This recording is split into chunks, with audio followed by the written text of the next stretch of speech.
If the visor was still black, I think it would look better. You're absolutely right. Yeah, it's a little much gold, but also not enough gold. Yeah, right. It's right in the middle. If it did more or less, it would land better. That was a good week. That was a good week. That was a What a mostly good silly- episode. What a I gotta silly, see what's- silly show. What are we at? 33 now. Next week is 33. Yeah. The wash. This is such an anime thing to just drop the goddamn. Yep. Tribute to Taiyo Sentai Sun Vulcan. Whatever. As if. Senkai Black.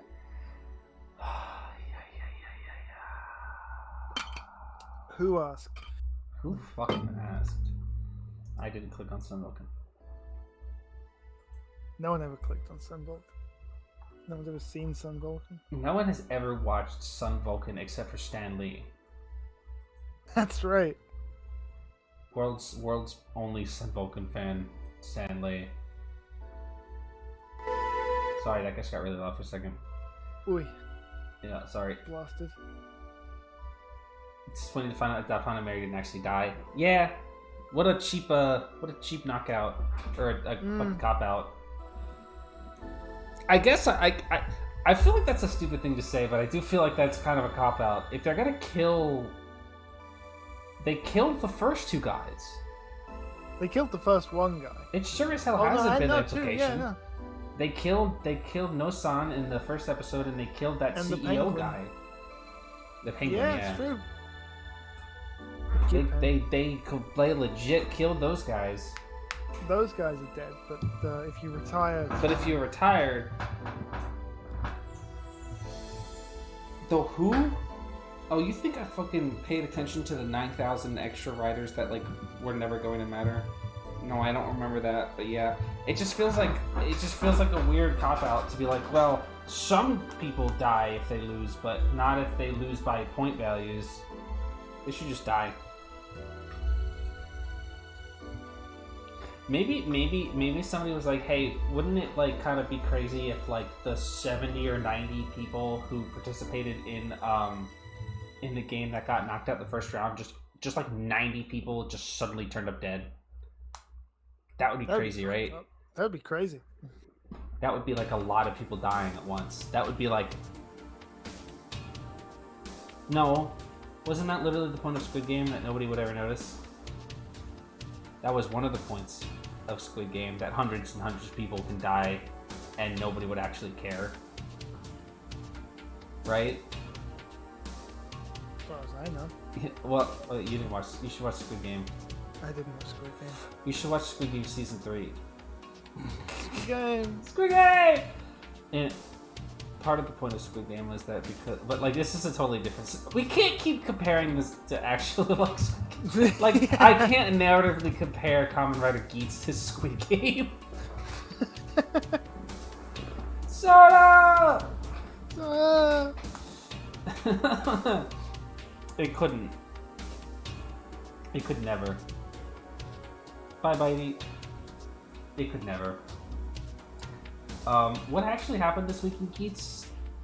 We got the same... Actually, nothing happened.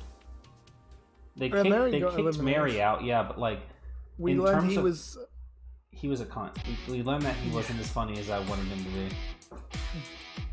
Or just as funny as he should have been. We learned that now there's no comic relief character. True. Oh dear. Why did that just get really loud? We learned that I was correct, actually, is what we learned. That, like, the show is going to end in 12 episodes, and then they're going to reset or something. Yeah. I like that only Mary... Episode 8. I really thought somebody's going to be like, and does Punk Jack get to get killed too, or what's up with that? Like, when they're like, and Mary and Punk Jack had no points, so Mary gets retired. Like, what about Punk Jack? Because he didn't help. Does he get retired? Like, does he get fired? No. He had no... he had no stake in the game whatsoever to actually do anything. He was just having fun. He was just having... Actually, he was not. He was pointedly not having fun. I fucking about to heap his lid at the amount of fun that he was not having. Absolutely sick. How far back in this chair can I lean and still? Yeah. Punk Jack, yeah, Punk Jack. I hope he shows up again. Oh god, do you think Punk Jack's gonna be the breakout character? I wonder. There's one That every would be season, really right? funny. Actually, there wasn't one in Saber, was there? It feels like there's one every season just because Vice was so like that. Yeah. If maybe it's like every other season. I don't know. There's really only two substantial examples of a quote-unquote breakout character, and that's Waz and Hiromi. Hmm. Oh, Two right, the legendary monster guys. buckle, right. Saber had Tassel. I don't think Tassel was a breakout character. No. I wouldn't say so. I wouldn't necessarily say so based on my understanding of what happened in Saber. Yuri? No. I wouldn't say that. Like, a breakout character is a character that is meant to be expendable. Well, in Hiromi's case, he was a character that was meant to be expendable and then ended up being a central part of the narrative, kind of. It's like the same thing that happened with Stacy, where Stacy wasn't even actually meant to exist, and they liked the actor's performance so much that they made up a role for him to have. Yeah. Like there's the two levels of breakout characters, like the Stacy Hiromi, where the character either never was meant to exist, or in Hiromi's case was literally supposed to die in the first episode of the show and just never show up again. And So because funny. the actor's performance was so strong, they decided to keep him. I guess that is Ensemble Dark Horse. And I don't want to say TV tropes words or I'll be sad.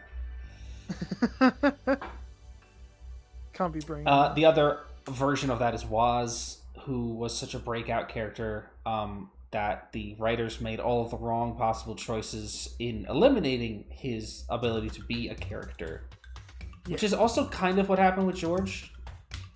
A little bit, yeah. Where clearly there was that floundering in the middle of Revice where they weren't really sure what to do with him, and they made him a good guy and just were like, didn't really acknowledge that he used to do evil-ish kind of things. And then he started doing evil things again. I don't know. We're not talking about Revice. We're not. Revice is like a distant memory to me. It's like a dream I once had. It didn't really happen. And we definitely didn't watch 50 episodes of it. We definitely didn't. We watched over 40 episodes of Revice. That's not right. According to my, the VODs that I actually saved, we did from episode 9 to episode 50, and I know we did a couple of weeks before I started recording them. Yeah. So we watched over 40 episodes of Revice on this channel. That's not right. No, that isn't right. No. That isn't right. Can't be. And no, anyway, no, I wouldn't necessarily. Kuroto is also, yeah, Kuroto is maybe the example of a breakout character. More so than maybe anyone. But I don't know. The jury's out on if Kuroto was supposed to die. Hi, Watching Attack. Thank you for hanging out. I don't really know if Kuroto was supposed to stay dead at any point. You know, Kiria is another good example from Xaid. Yeah, Kiria was supposed to die. Kiria is the Hiromi, where he's a character who was expendable, but it was so well liked due to the actor's performance that they ended up bringing him back. Well, in that case, they had to actually bring him back. But in Hiromi's case, they never killed him in the first place because they learned from that. And God, I'd like to see them try to bring a character back from the dead in the confines of Revice. They got lucky. They got lucky in XA that they could actually get away with that in canon, really in narrative. They got lucky that they found a way to do that. And then Gen, Kuroto would be like the Waz, where he was initially intended to only be an antagonist, but the public perception of the character was so strong that they quote unquote redeemed him. Except then they kind of went back on it.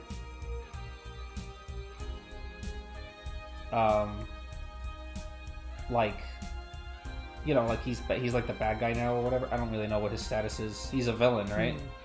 Yeah, I think. Since Laser versus Gem, he's like a villain again.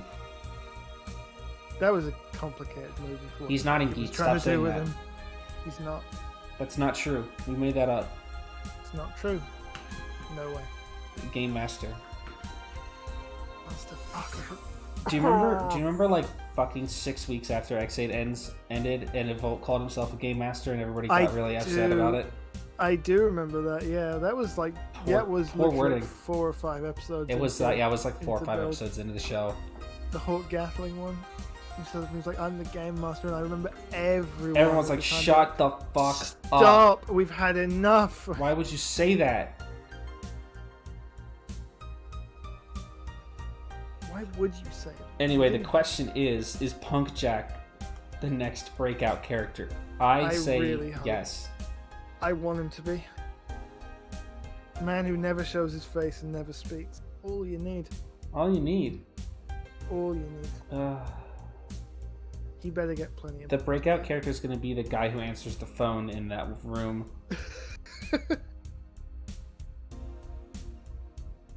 They're the same guy. Same guy, that's him. Same guy. Oh, God damn it. Fucking elbowed my microphone. Fuck this mic. Fuck it. Anyway, pretty good week, I think, actually.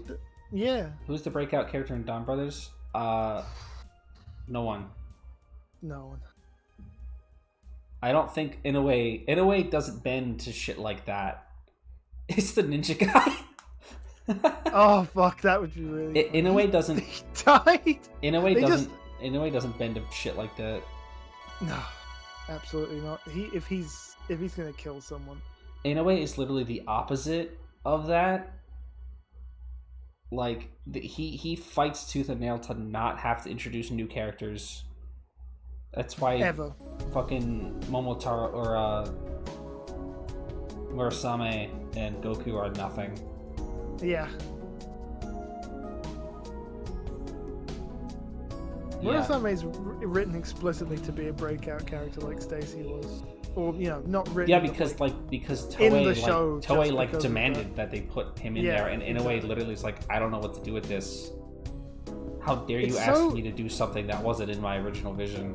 It's so funny that every fucking time they get Inoue in to work on something, with the exception of like Jetman. Yeah, they're like, hey, this was really popular last season. Can you do that again? Literally every fucking time. Did it with Kiva, did it with Donbrothers. Hey man, this Agito, thing I guess doesn't count. Agito. No, fucking Agito does because he's got the form changes, which are nothing and don't matter, and you can tell Inoue didn't give one shit about them. Yep. Like all of them. Yep. Sword form and flame form and burning. No. I don't know what they're called. Storm and Flame. Storm and Flame, which don't matter and are nothing and just show up. Trinity. Trinity, which literally wasn't a thing. Gio made that up. They were like, they would just put both of the arms on. We can just do that. It's so funny. The Sochok Henshin toy was just a set of all 3 things, and then like the later issues of it after Trinity was introduced, and it can also do Trinity form, which it could have done from the beginning because it's literally all just the same parts. It kind of pissed me off that the figure eyes didn't come with Trinity's arms. That's been a problem it's been a problem since time immemorial, and people will call, like, I don't know if people still say this, but like Toku figure collectors and reviewers, if a figure comes with just absolutely dog shit nothing in terms of accessories, they refer to Figuarts Agito as like being Agitoed or like whatever, because Figuarts Agito comes with fucking nothing. Yeah, it comes with like one set of hands. Alternate face and 1 set of hands. And they're not very good hands either. No, and then like, to be fair, I think like reissues, like later remakes of the Agito Figuarts comes with his Kick effect. That's something at least. I think. It's shocking it doesn't come with that even. It's fine. It's not necessarily that it's not fine. It's like, but compared to stuff that was contemporary, it was very. It's just that compared to the the price tag of it, you're just getting the body of the figure and nothing else. Yeah, like even Kuga comes with a surplus of hands to recreate certain poses. Like a lot of hands, yeah. He comes with just fists and then like kind of angry open hands, which is not very Agito at all. No, you think that he would have like flat chopping hands. Yeah, like for that, all the shit he does before a kick. Yeah. The breathing and stuff. No. I think those hands came packaged with the fucking figure eyes, or the figure arts of his bike. Yeah, oh fuck that one. Wait, hold on. Somebody at the theories this episode is hinting at, this episode of Donbrothers is hinting at characters struggling against the meta narrative. I haven't seen those theories because I try not to read anybody's opinions on Donbrothers since I have to watch it so much further after everybody else has already watched it.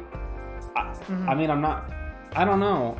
That's definitely something, like, I can definitely see that being a theme. I don't know if they'll get that, like, cerebral about it.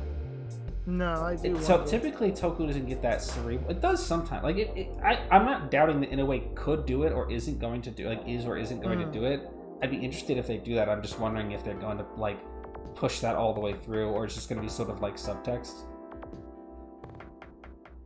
I could definitely see them making it. I don't know if it would necessarily even be struggling against the meta narrative as a theme, but they could definitely do about like struggling against like fate or something like that, since like it's been pretty well set up, like the Donbrothers are like ordained to do this shit forever and everything. Like there's definitely set up for it. Like I'm just wondering if it'll be metatextual or if it'll be like textual. Should I get the CSM Deca Driver 2 or wait for the Neo Deca Driver CSM? You're gonna be waiting a long time for that, I think. Yeah. Hey, you could just buy the DX Neo Deca Driver and it'll cost you more than the Deca Driver 2.0. How about that? True. I think you should get the CSM Deca Driver. That's just my opinion. Because I feel like the Neo Deca Driver CSM is going to be a long time coming. No, I'm not actually suggesting you get the DX Neo.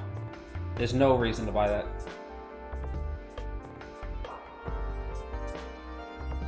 Yeah, Inoue is an interesting person as a writer because his ability... Why did the music get really loud again? His ability... What am I trying to say? I don't know. Inoue is a weird writer when it comes to actually following through on themes and subtext. He's kind of a pretty literal guy sometimes in terms of his writing.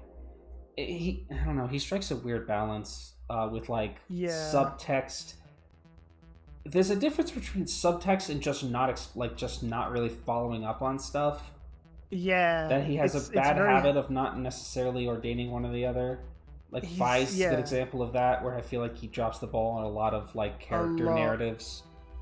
It's very hard. He's very flighty. He's very really. flighty. He's not a disciplined writer at all. He's not very good in a lot of ways. He's actually a bad writer. He's very compelling. He's a very compelling writer. He's not a very good writer. Yes, I would say, because like in terms of the actual technicals of writing a coherent TV show, he fucking sucks at it. He's not interested in it, and he also sucks at engaging in things he's not interested in. Yeah. He finds the bits that he cares about and just like fucking spins his wheels till he gets to those, and like occasionally throws in reminders to other ideas he had. When the mood takes him, and never outside of that. Vice is a Agito, nothing happens in that. Nothing happens for 45 episodes of Agito. It's fucking shocking how badly paced Agito is. And Vice is... He's got fun ideas, though. What happens in Fies? Nothing. It's about the same amount of nothing happening in Fies. Yeah, honestly. But Agito... Inoue's issue with Fies... Jesus Christ. All right, I got you.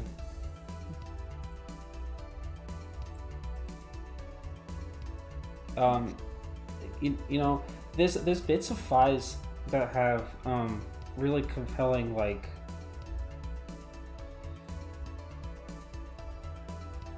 hold on. There's bits of Fies that are really, like, compelling, but there's more bits of Fies that just don't make sense. Yeah. Like, everybody remembers, it's the only thing that most people talk about in Fies. It's the like the dream episodes. Yes. That's never actually followed up on. No, that's very early in the show. Any other point in Fies. It's one of the best scenes in the show, which is why it's the only shit that people talk about. Yeah. But like after that, it's never really compounded on or like brought up again. And it's a great episode because it compounds the like differences in logic and thought processes between Takumi and Kiba, where, you know, like Takumi's takeaway from that from his experience in that episode is that he can protect other people's dreams if he doesn't have them, but Kiba's takeaway is that people who fuck with other people's dreams need to be punished.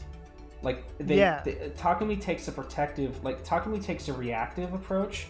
But, or I guess they both take reactive approaches, but like Kiba takes a vindictive approach, whereas Takumi takes a more like positive to neutral approach in it, and that like is a microcosm for like their characters throughout the show for the most part, and like that's basically the end game for Kiba's character as a whole, where he like that end where he's like the last villain of the show.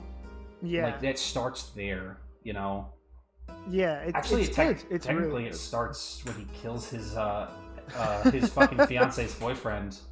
Yeah. But you get what I mean. Like it highlights the difference between the characters, but that dichotomy between them is never really. I mean, it isn't necessarily never brought up again, but it's not focused on as much as you'd think it should be. You would think as compelling as the contrast between those two characters is. It's never really the point of the narrative. No, it kind of just, like, Inoue doesn't really work themes into what he does. Like, quite egregiously, actually. Like, he's just not, he just doesn't seem able or more likely interested in making, like, the moment-to-moment storytelling be about the thing that the show is about when he cares. Yeah. Like, none of the other episodes in Fies are about dreams or whatever, or any of that shit. Yeah. Inoue has really interesting ideas in a vacuum, but his ability to actually put those ideas into motion has always been lacking for the most part.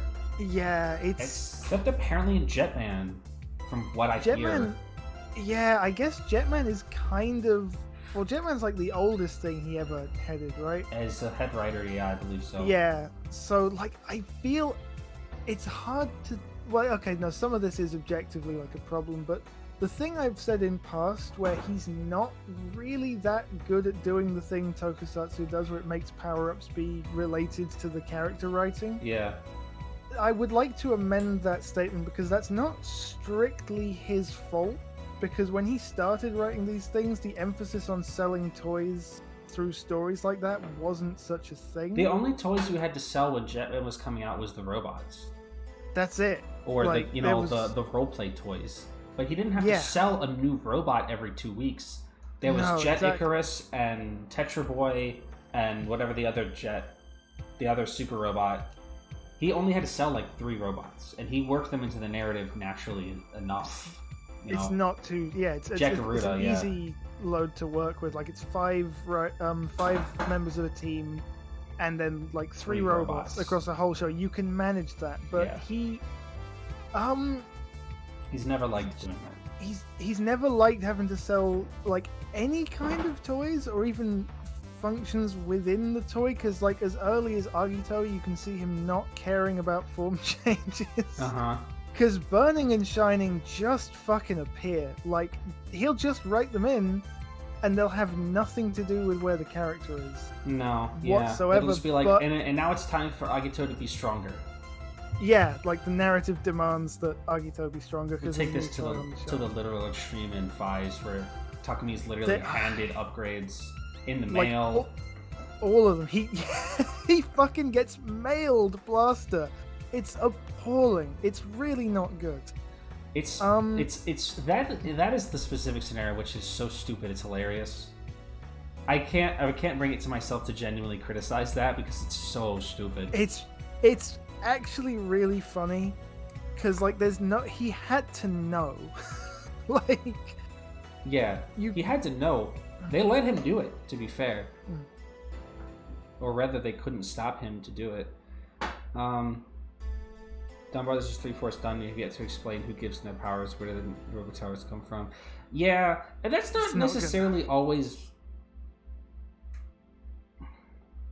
They don't necessarily always have to explain stuff like that, but... No, like, I'm fine with... They've explained what Hitoskis are. They're like human greed or whatever. It doesn't. They haven't explained why it matters. Is really... No. Like, they haven't explained what the stakes are, like why this shit matters, because it's yeah, all of this important. is just kind of happening. Like, yeah, it's all just, it's a... Like, everything in Inoue shows always feels like it's a vector for the things he wants to write, which are incredibly small and specific, like, character interactions. Gay sex. And they are good. Like, he's good at that. You can see why he, like, has a reputation for those moments. But, yeah. like, they're a handful of minutes in 50 episode series, and it's so hard when you can... It's worse now. The older he gets, the worse the problem becomes. But you can feel that he doesn't care. Because he's, in a way, he's like a god at this. Like, his reputation precedes him forever. He can get away with anything. This is what... Oh, this is... Okay, this is how I got onto this, right? Is what I don't understand is why, despite him having this reputation and apparently being allowed to phone in the toy sales bit as hard as he possibly can, they always ask him to do it. Yeah. Like, way worse than in other shows. He always gets the fucking, like, the encore to something else. Like, the fucking Arms Monsters notoriously in TV were just Toei being like, holy shit, everyone loved the Taros, we have to do this again. Inoue, put them in the show. Fucking no. Fucking no. No, are you stupid? You think I care about these characters? Here they are. Fuck off. Maybe Garu. That's it. And now it's like... That's it. And now it's like, alright, put in Kaito from last season and they've got gears again. And they do form change. Do the purple guy. Yeah, we have to have a gold 6. In a way, he gets scripts done quickly, so he's easy to work with. Those are two things, and they don't necessarily have to be both true at the same time. Actually, I'm sure he is easy to work with. Like, yeah. I've never actually, as much as I disagree with his writing sometimes, I've never gotten the impression that he is an unpleasant man.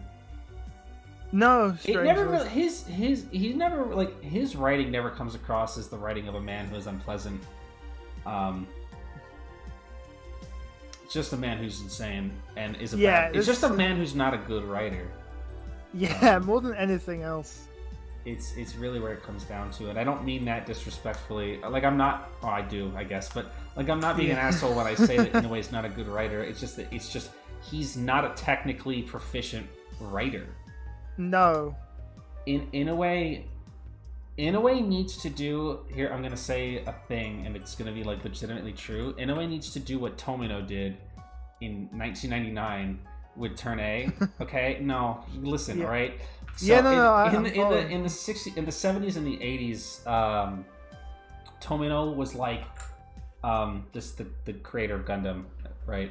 Tomino was super hands-on with the script writing process for Gundam, like tyrannically so, as he will tell it. Actually, he was a real fucking tyrant with his scripts and the writing process in like Zeta, Double Zeta, and Victory.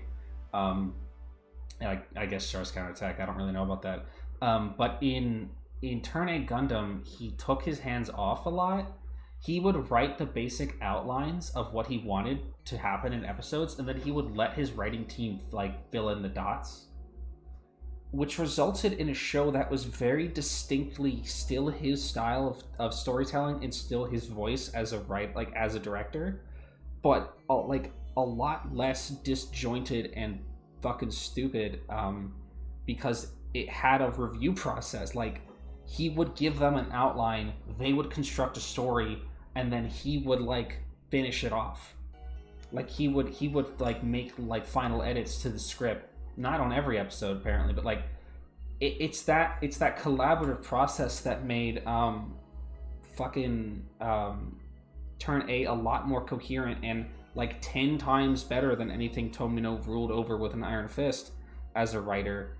And I'm not necessarily accusing it in a way of doing that, but I think his ideas could be fully formed if he was more collaborative with his style. Like, if he was willing to back down and not pen every single line of every single episode, I think that he could actually make something that is like objectively good. The potential is so there. The potential is sky high. He just needs someone to rein it in. And I don't just mean someone to tell him no. Like, I literally just need him to like be collaborative with his creative effort. And I think it would turn something out that is still distinctly Inoue, but like polished to a sheen, if he like would allow other people to like build on his work. Honestly, because people could do it. Like, which is funny because he's been that guy for a lot of other writers. Yeah, no, he's been that guy for Kobayashi. He's been that guy on Kuga too. Yeah, and not to imply that any of his episodes of Ryuki were good, but but you know. But no, he has done that. He did that a lot for Kuga. He was a saving grace for Kuga because of his ability to pump scripts out like that. And like none of the problems that are present in the shows that he runs are present in the stuff he worked on in Kuga. Not for the most part. Like, because he was operating on somebody else's vision. Yeah. Anyway, episodes of Ricky were the only good ones. That's crazy. I'm not suggesting they're all bad. I'm just saying that the quality varies. Yeah. But like, Inoue would just, Inoue just needs to like loosen the grip on the reins and just let somebody else like work with him. Yeah, or at least like just for there just needs to be the option for him to fucking pull a switch and be like, I don't want to write this bit, and just let someone else do it, because the fucking mech fights are atrocious in Donbrothers. It's getting to be a real problem. It's getting to be it's been a problem the whole time. It's been a problem, but like the fact it isn't getting any better at any stage for any reason is like, it's fucking wearing on me at this point. That's exactly why, because it's. I don't think it would necessarily be good if he just like wrote 70% of an episode and then tossed the script to some other asshole to finish it off. Like, no. It has to like. I literally think he should just do what Tomino did with Turn A and just like write like individual scripts if he needs to, but like write the outline and let somebody else work his vision. It's important that his voice retains, but like not the part of the voice where he's bored. Yeah, it's so hard to watch the scenes where he is just visibly disinterested in what he's writing. You can just see him like fucking hunched over, like with his arms crossed in the writer chair, not happy that he has to fucking write, and then they do the super robot thing and they fight the guy and whatever. It's so like so half-hearted. It's so like, half-hearted every time, and like it might not be so bad if there weren't occasionally fights that he does care about. Never the robots, ever, not once in the whole show. But like even the suit fights sometimes feel like that. Yeah, but every now and again, before. Yeah, we have. Every now and again, you'll get one that like there is some interest in, and just the choreography and the direction is just way more interesting because you can tell he was like, he kind of like he gave them more to work with. Yeah. Oh shit! There is a new robot coming, isn't there? That's right. Yeah, Damn, the Phoenix thing can do that. That's crazy. Anyway. Anyway. Somebody asked what the closest rider to turn A is. It's probably Kuga. Yeah. I guess there's nothing. That's the closest possible comparison you can get, and that's like the easiest answer to do. But it is. It's true. What else were we talking about? I don't remember anymore. I had like another direction I wanted to go in with anyway, but I totally forgot it. Yeah. It's fine. We said what needed to be said. Yeah. And he'll never change. He'll never change. He'll never change. Not one bit. Not even a little bit. It is kind of like going back to the point about how he's always having to fucking do like whatever the thing the year before did, part 2. Yeah. It's kind of sad that Toei keeps doing that, because not one time has that worked for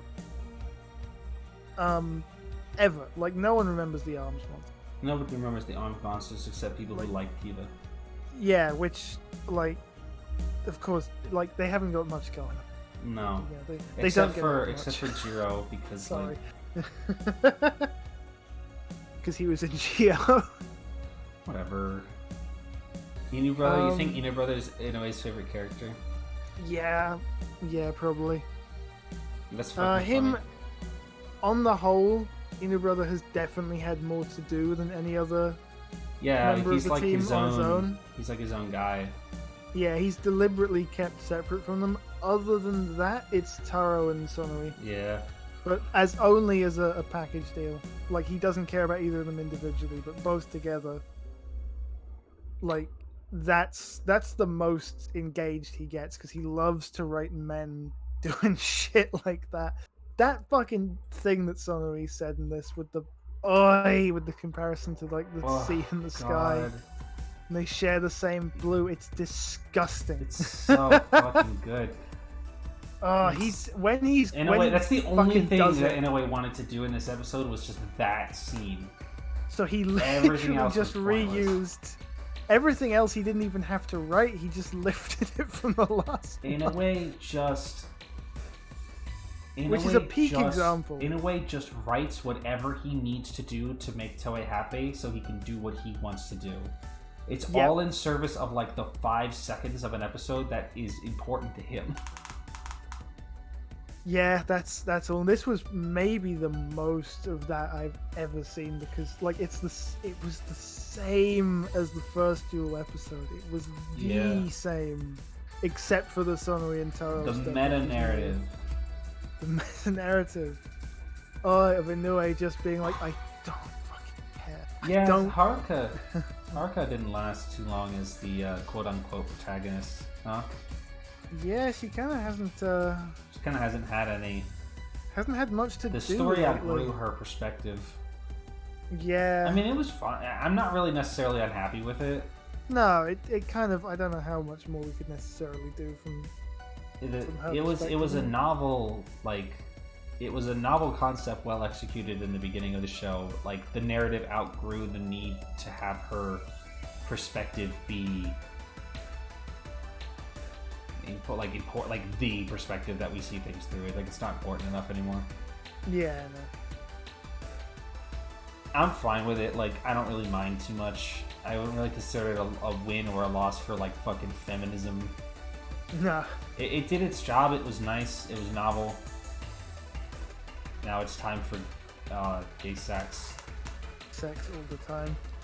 She'll come back around. She's got stuff in the fire, like her manga and Sonoza and stuff. Yeah, that's true. Like there's things in the fire for her. Like she'll come back around. Like, I'm sure. More so than some others.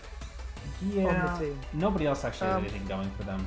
Not really. 2 years in a row of like characters not actually being characters.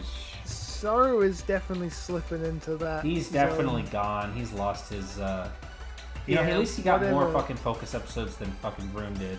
It's true. He had moments, which is all you really. He actually had episodes. Like at least 2. He did, which is good, and they were good episodes. I remember enjoying them. Yeah. And Kiji, He's gotten a lot, actually. He's Yeah, still he's- involved in the central narrative. It's true. It's true. Like, He with is because he's with still his got wife and everything. all that going on between now him and Inu. I think I would think that Sour Brother is the weakest link here. Yeah, Sour Brothers. He kind of slipped out the back somehow. Yeah, but he's had a couple of solid focus episodes, Yeah. which is really it's all you It's need. just it's never gonna happen for Blues ever again. Does The seem to be fucking the way. the fucking era of Blues being like the number 2 guy is just fucking gone. It's gone. When's it's the over. last time a Blue was like important? The guy. Was a Shit. Blue important? Was Melt important in New Soldier? I didn't watch that. I never got the impression he super was. Go but Kaiju. I mean, I was gonna say Joe was really important in Go Kaiju. I don't want to necessarily say that was the last time a Blue was like really important. yeah, to because the there's a lot narrative. of stuff between here and there. So He did get his own like rival and everything. Like he had his Yeah. own distinct character arc. Lupin Ranger was Toma was Toma important? important. No, I mean, I liked him. he wasn't I like him. No, I really like Tommy, but was he important? I couldn't I think he was necessarily commit necessarily to that. equally as important as all the other non-red characters. Yeah, it's true. It was Kyrie and Keitaro, and then literally And then everybody everybody else. And then Noel. He had a couple of good scenes with Skasa. He did. They had a thing. They There had a was thing going on. Like, Toma never got much focus, to be honest. No, that's But kind of more the I thing, was yeah. okay But with no it one for the did. most part. No one did No one except really for did. Kyrie. Yeah, which it is what it is. I still liked it, so it was okay. The I cooking mean, episode was good. Shigeru and Lupat wasn't, or Kira Major wasn't necessarily what I would call a quote-unquote important character. No, I was just gonna say because the blue, like the number 2 guy in that was Tomino, right? Yeah, it was. Or what the fuck's his name? Tamatomo. Tamatomo, right? Yeah, Kira Major had a very distinct like 3-on-3 or like 3-on-2 and then 3-on-3 situation going on, where like it had like the Yeah. core 3, which was red, yellow, and green, and then blue Yeah, and which is pink was weird. sort of like the exterior, and then Yeah, they were the later outsides. Silver joined them in the Yeah. exterior for the most part. Once his Yeah. character settled down, he kind of joined them in the exterior. It was fine. Like it's actually kind of a classic thing in some ways. Like it made sense and it was okay with it. But because it also neatly separated them by like age bracket. Shigeru and what's her name? Pink? Sayo. Sayo, yeah. Were like adults. Like adult Yeah, they were- adults. They were like in their 30s or whatever, and the others were like in their 20s or a child like Drew. Yeah, they were in a separate league from Yeah, that. it kind of was like that at Kira Major. Like I was gonna compare them to like what they call like the Outer Senshi in Sailor Moon. I don't watch Sailor Moon, so I wouldn't know. But like there's like the core characters and there's like the sort of the exterior members. Like they're all still part of the core group of 5 or 6, but there's a distinct like line for like their interactions with each other and like how they're grouped up and stuff. Gokaiju did this too, but in a different way.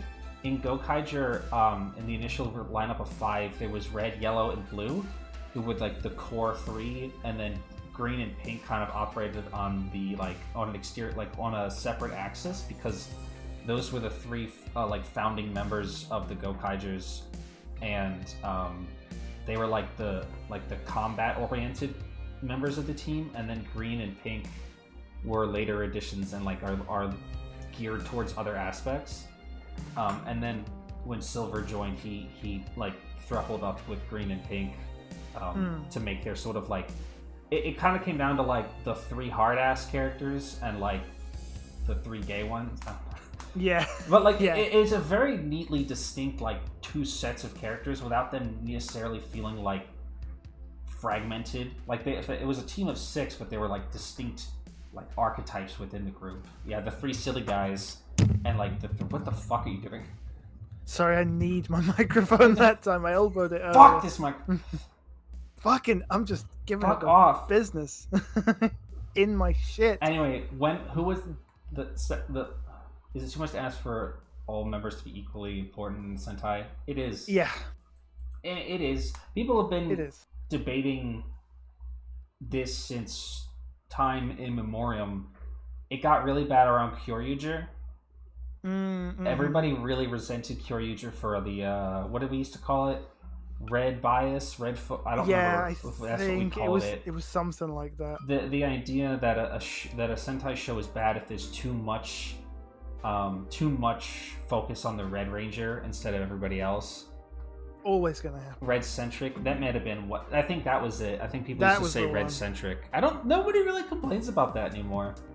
No, it kind of dropped off. Well, I'm sure people still do. Nobody I talk to complains about that shit anymore.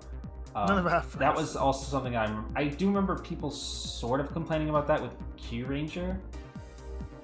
Lucky was like, I think everybody just kind of accepted it after a certain point, like we should have from the beginning. Like, the Red Ranger is the Red Ranger. He's the main character. Like, it's just how it is. There's no scenario in which another colored ranger, except for like Zenkaiger. But you know what I mean? Like, there's no scenario in which another ranger is going to overshadow the main character. That's not how this shit works. It just isn't. The Red Ranger is the Red Ranger is the Red Ranger. There's literally no scenario in which, like, in terms of plot importance, they're going to be, like, fucking Pink is not going to be more important than Red. Even in a show like Time Ranger, where Pink is ostensibly the quote-unquote leader of the team, Red is still going to be the most important guy, because it's Super Sentai. Yeah. It was kind of a problem in Kyoryuger, but they talk about a lot. King, I mean, Kyoryuger had its problems. I'm not going to pretend it didn't. I think people over-exaggerated it a little bit. I thought that the rest of the characters were mostly fine. I think that Pink probably got a pretty big shaft in terms of, like, being important, but I thought it was okay. Like, I thought it was an okay season. I walked away from it being like, that was fun, more so than necessarily any other particular thing. Remember Goanger when the Goan Wing was supposed to be the serious guys? Oh, yeah. And Black thought he was the serious one, and they're like, no, you're a fucking idiot. That was good, actually. Opposed to Zyuohger, where non-Reds were more supporting characters, but they never presented as more than that, so I didn't mind. That's interesting, because that's definitely, what's her name? Komura. That's definitely her style. Yeah. That was on full force in Zenkaiger. Yeah, oh, Jesus. Yeah, that was definitely a major, in my opinion, a major issue in Zyuohger, but I can understand how the show just outright being very blatant about how they're never going to treat the exterior rangers as like anything more than side characters was like, yeah. The honesty, I can see how that could be just like acceptable, like to someone else, but I think that was one of the major flaws of Zyuohger, other than it just being kind of boring in general to me, was that like the exterior rangers were just sort of there, which as everybody knows was my biggest issue with Zenkaiger.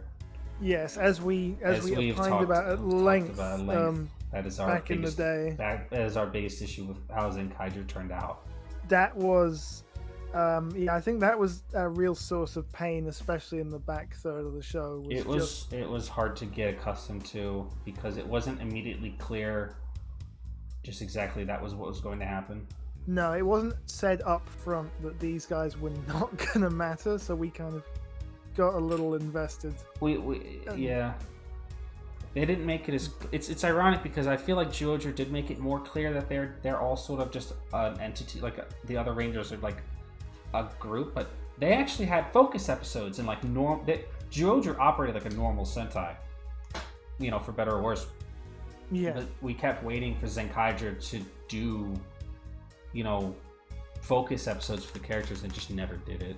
Just never did it, not even that. So you just don't know anything. I literally couldn't tell you anything about Rune. Like, gun to my head, I couldn't tell you two things about the character. He likes books, and he used to be a janitor for an empire, because he wanted to learn about stuff. That's his whole thing. His old character. He likes books, and he goes vroom vroom. That's it. That's And all it is. He pushes his glasses up. Oh, He wears glasses. hard going. Yeah. And like, Donbrothers isn't like that. If nothing else. It's not this. I mean, I remember the thing we said while it was going on, and for a while afterwards, when it would inevitably come up, and I'm gonna say it again now that it's come up, is that in a scene that the other Zenkaiges were in, it was like they're just there to say the line that they will say. Like it's like the thing that Gowan would say. It's the thing Majin would say. You can write it yourself. You can write it yourself. Kaito says a thing, and somebody reacts to him in the stock sort of way that their character would react to. Thank you for Stretchy. Especially like Jiran would talk first. And somebody else would bounce what he says. Vern wouldn't say anything at all. Vern would just go, yeah. Yeah. That's right. Yeah. In Donbrothers, I could name five things about Star Brother. Like. Yeah, and I couldn't tell you what they're all gonna say in response to something happening in the scene. Yeah.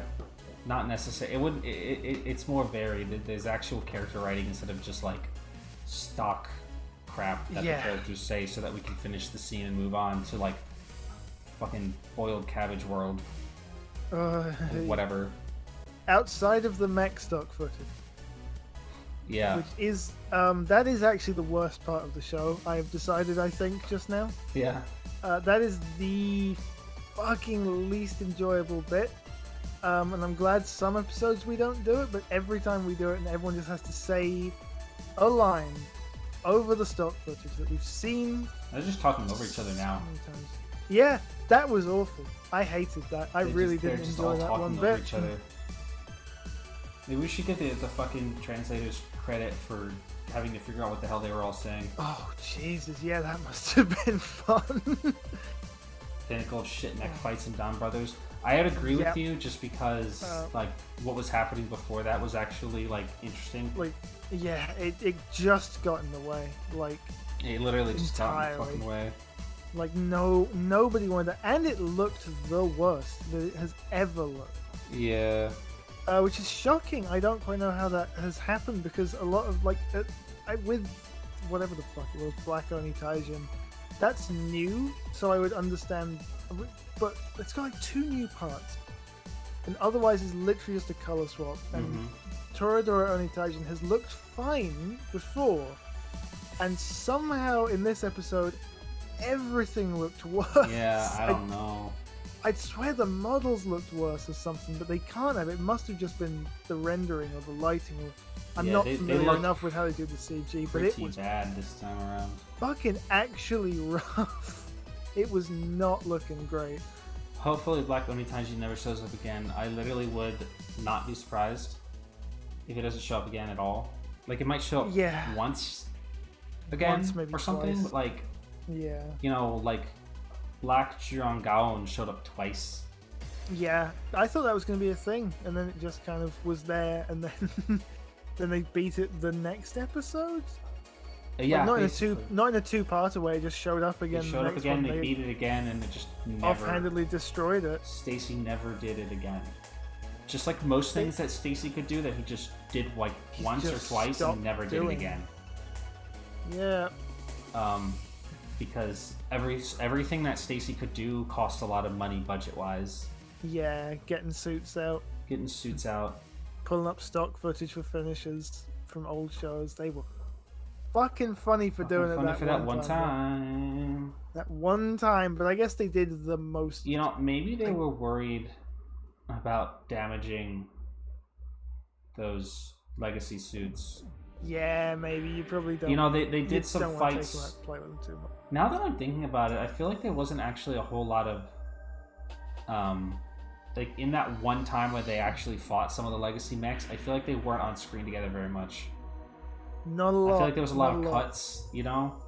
Yeah, and it might be that they like don't easy. Want to risk damaging those machines or those suits because they're not gonna repair it. Like, if fucking Machi King gets damaged, they're not fixing that. No, they're not gonna fix that, and they don't want to risk blowing up fucking their existing suit of fucking, you know, Daijujin. Yeah, then they're just not. They're like just we not. know Toei will not repair. So maybe they anything, never so- stopped doing it. Doubt most of the suits were usable. They probably have modern-ish renders of like modern-ish versions of those suits from like some of those mid-aughts or like early 10s anniversary movies, not mid-aughts, like mid-10s anniversary movies, like the Gokaiger stuff, Superhero Tyson, shit like that. They might have some of those. I don't know how much of that was just like rendered footage or like, I don't know. But like, it's just the fact of it is they never even approached doing that ever again. No. Stacy never summoned another mecha after Not the once first two after times that he did it. Yeah. Which is it's kind of a shame. It really is a shame. They could have done the more recent ones at least. Like, yeah, you know, that wouldn't have been at such a premium because they presumably would have still had bits. I get not doing it for old ones from the 90s and the early 2000s because I'm sure their system has changed a lot from then, so it would be a real fucking ask if anything unfortunate happened to try and like fix it. But like suits from like mech suits from the last 2 or 3 years, like they could have done that. They could have got Kira. They could have. Hi there, doing good. How about you? They could have like, you know, they also like went back and like they like had like peaks and valleys for like Stacy summoning other rangers and like the Zenkai Cannon summoning other rangers. Like, I don't know. Like, they didn't do it super consistently. They didn't always use gears super consistently.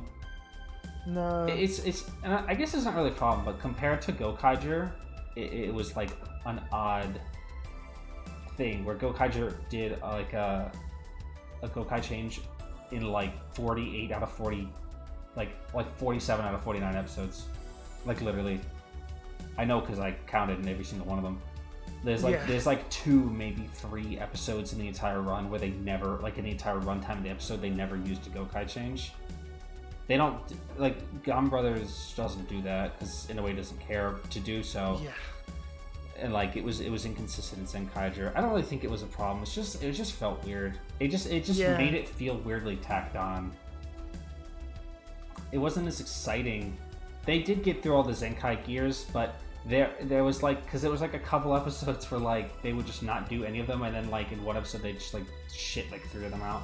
Did a bunch. It's just that it's just that oh, was it translated? Oh yeah, I guess we should probably watch that sometime. Oh yeah, that'll be fun.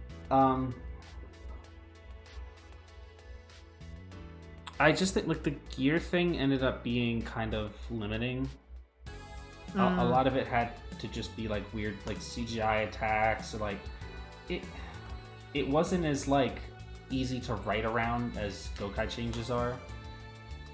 You have to like stop the action and like do the gear thing and like shoot out whatever like stupid attack it's gonna do, and like figure out a way to work that into the script, and then figure out what the like attack is gonna be. And Gokaiger, when they turn into Gao Ranger, it's like, and now they're Gao Ranger, and they do the fucking Beast Blade thing. Like, you know, like it was easier to write with than the Gokai, than the gear thing was. Which might have been to its own detriment. Yeah, it required a bit more like involved thought to make it happen. Which is why like there were like 3 different teams where they just did the fucking ball attack. Yeah. Like they did that like 3 different times for 3 different seasons. Because it was like, they all like it was like a cheap out for them. Yeah. Yeah, we'll just do the ball thing again. Okay. Yeah. Oh, I gotta let the cat in. Bobo's bingus.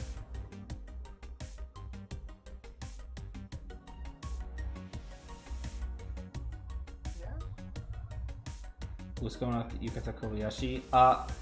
He is he opening a restaurant or something? I saw the headline, but I didn't memorize it. He's like opening a restaurant or something like that. Oh, for real? Yeah, Kaito from Gaim. He's doing something that I forget what he's doing. Somebody's gonna tell me here in a second. Yeah. A fruit place? I don't know. Better be. Monsieur. What? Yeah. Some kind of animal. Okay, that's nothing. What? Oh, that's right. He's training to be a chocolatier. Good for him. Oh shit, that's cool. I That's knew. really I cool. already knew that he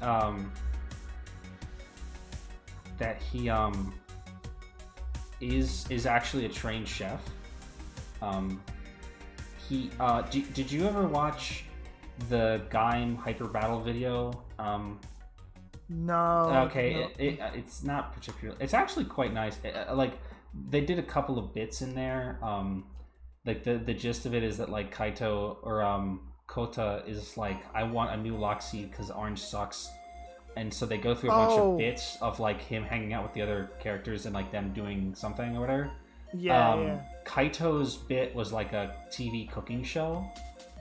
Right. Because I think his actor specifically asked to do that one because he is like a trained chef or something to that effect. Like he's actually a good cook, like trained cook or something to that effect. He also hates bananas.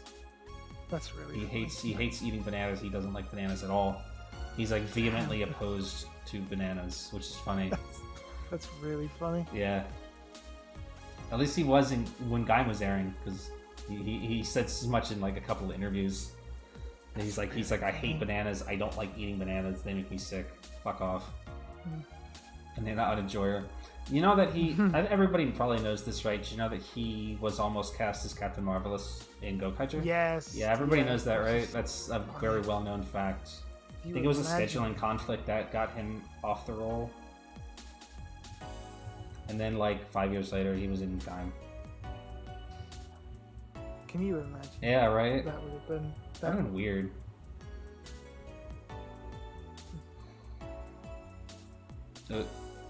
You know, the internet's actually been pretty good right now. I think it just hitched a little bit now, but we didn't have any problems during the stream. I think. I didn't look. I was too engrossed in... Nothing Donbrothers. shown nothing for it shown on my side. Gaim 2. Gaim 2. Armed Gaim. They're gonna do it. No, they're not. Sengoku Driver. Sengoku Driver. I'm not looking forward to hearing. Listen, are you coming up or what? If Stacy's actor was in Kaito, we wouldn't have Master and Donbrothers. We'd be too busy in stage plays. Maybe true. Or they would have gotten him to sign that contract beforehand. Lucia, what are you doing? What are you doing?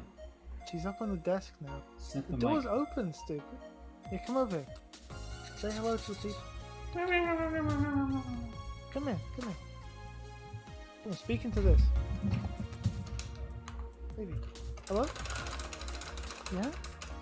Any thoughts say on the again? past decade of Sentai power-ups? No. No. Yeah, actually, I do have No? one. The only thought I have on Sentai power-ups is that this is not relevant since Cure Major did it. I wish we could go back to team power-ups more consistently. I liked the era of like powered busters, the Gosei upgrade, Super Goseigers, like the Super Magi Rangers.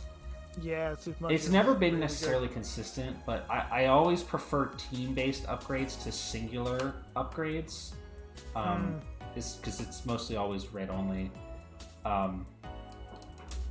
Cure Major. Actually, Cure Major didn't do that. Cure Major did the other thing. I forgot. I was thinking about those stupid capes that they had in the Resoldier one.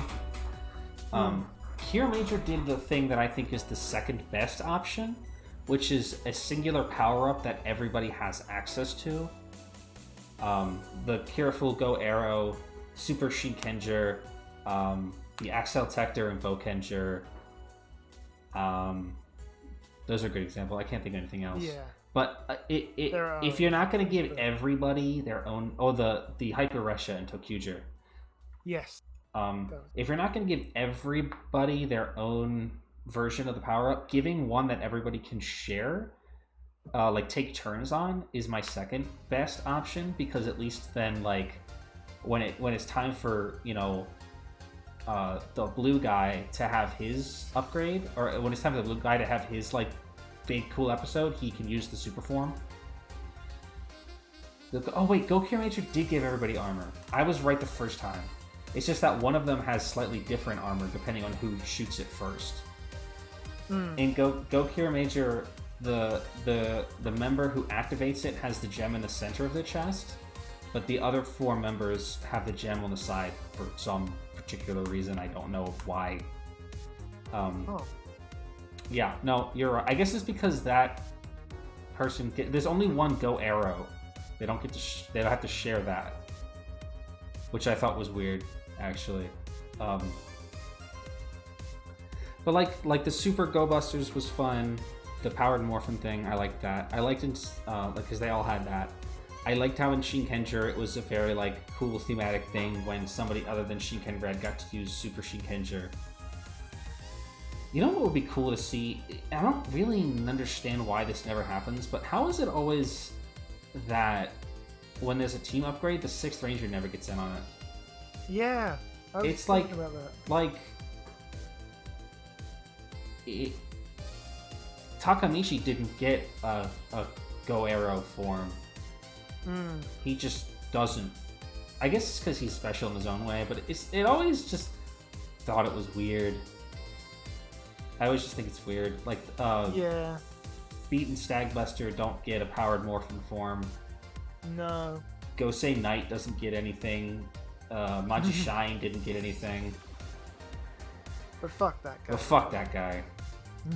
He doesn't deserve it. He doesn't deserve it. Oh, SWAT mode in SPD. I mean, Deca Ranger. Yeah. That was a good one. That was. But you know what? Deca Break didn't get that shit.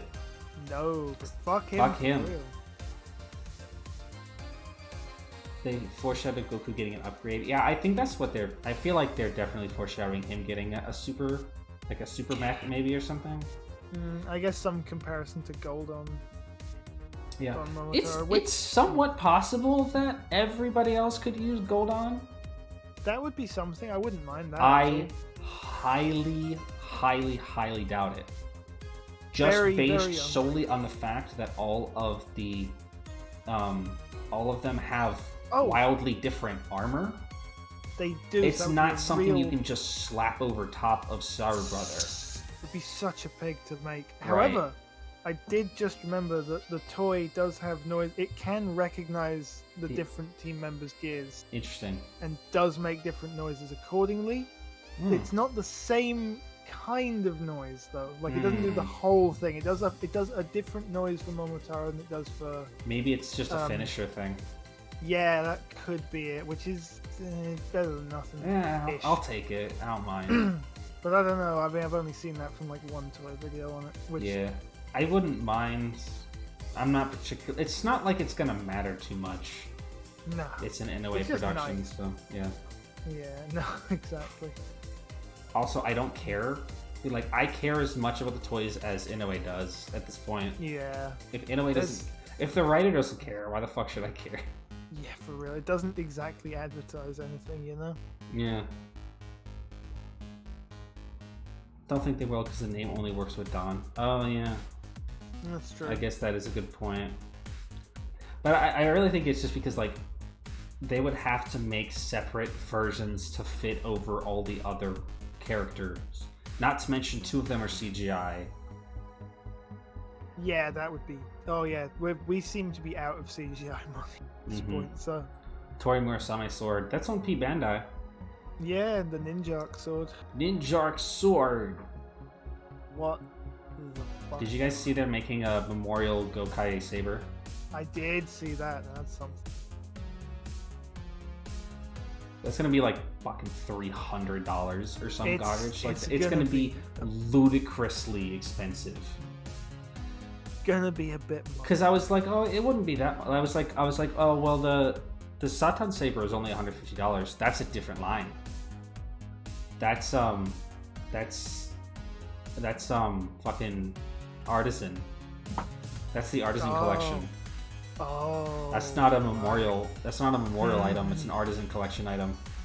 Oh, obviously. Also, they're making fucking Shadow Moon's belt. They are. Which I say is belt. So fucking funny. As if that's what that was. It's like Sienna showed it to me. I'm like, what is it supposed to do? He doesn't transform. Yeah. What does it do? What does it do? Do I still have this? Of course, I still have the Siphon Saber. It's. I'm looking at it right now. It's mounted on my wall.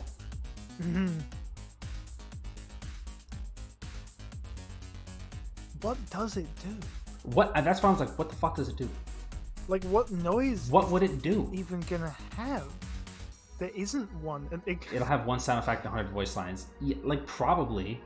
Yeah, it'll have the noise from when Shadow Moon transformed in the Decade movie. Whatever, Tsukasa's butler. Yeah, I don't know about High School Heroes because I still haven't watched it. I've heard it's good, though. Like, I haven't heard anybody complain about it. So, take that as you will.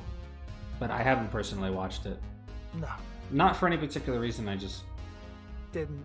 Haven't yet. No. Your words and actions are not needed.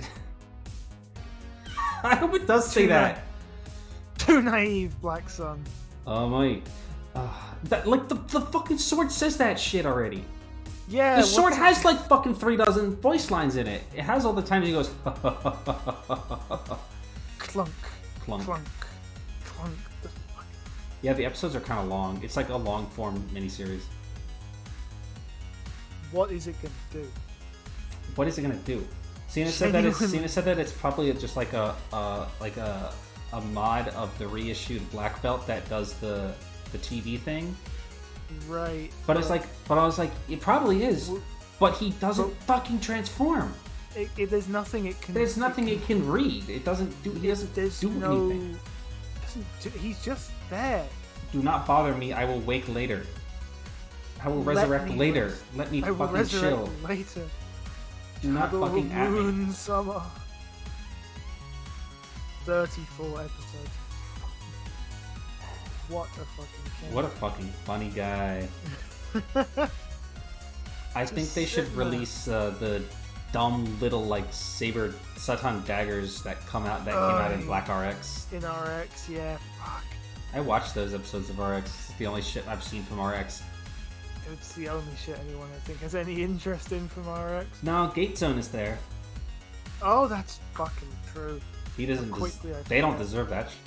They do. There's a plot line in RX that I only caught some of. That's like I can't even remember, and I might be making stuff entirely, but like some of the generals like accidentally kill like the fucking like boss's like infant child or some shit, and they're like freaking the hell out about what to do about it. I might be completely. I literally could have just dreamed of that. Because I didn't even see the entirety of that arc, just when I was picking around for the Shadow Moon stuff in RX. Yeah. I watched like the first 2 episodes of RX, the stuff with Shadow Moon in it, and then I watched the finale. Yeah. And I was like, wow. That wasn't very good. Yeah. I can see why nobody fondly remembers RX very much. But the legendary riders are there. Amazon. I am Amazon. I am Amazon. Funny. Actually, I did watch that. I did actually like that part. He gets Robo and Bio Rider. I did watch that arc too. I thought that was pretty alright. Oh yeah. There's like some kids in it. I always forget that happens. Yeah, nobody remembers Robo Rider and Bio Rider because. Oh, fuck! Joe the Haze was in RX. Oh yeah, he was in that. I remember. I met him, Joe the Haze. Oh, what a the legendary character, Joe the Haze, who they constantly referenced in Decade without any fucking indication of who the fuck that's supposed to be. Well, that's the only reason that I knew who he was. I remember looking through, I think it was Flower's live blog of RX back when. Flowers watching and RX. being like, and I was like, who the fuck is Joe the Haze? I saw him and I was like, oh, it's that guy they were always talking about in World of RX in Decade. It's Joe the Haze. It's Joe the Haze! It's that guy Tsukasa was dressed as. The only thing I remember about Joe the Haze is that picture I have of him fucking doing the yes, handshake with RX. Doing the handshake. Oh, he fucking incredible. Wait, He let me seems pull like... that up. I have to like take it. I have to get that. it from my phone and put it on Discord and then drag it out. Hold on. I'm under a lot of stress. Under a lot of stress. Is that from Black? It's it's that rabbit? I don't fucking know where the fuck that's from. It's got exactly the same lighting as that bit of that one of Black where he's lying on the table and he's like, God help me. God help me. Is this his good friend Joe the Haze? It's not the same one I was thinking of. No, is there? There's more than one of these. There's more than one of these because the one I'm thinking of, Joe the Haze, is facing the camera. Yeah, that's how I just realized it's not the right one. Where are you, Joe? I'm looking for my friend Joe the Haze.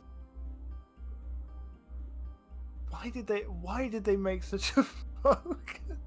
That's the thing people care about from Black RX. I just have this one. It'll do. It'll do. I think we're just misremembering the image.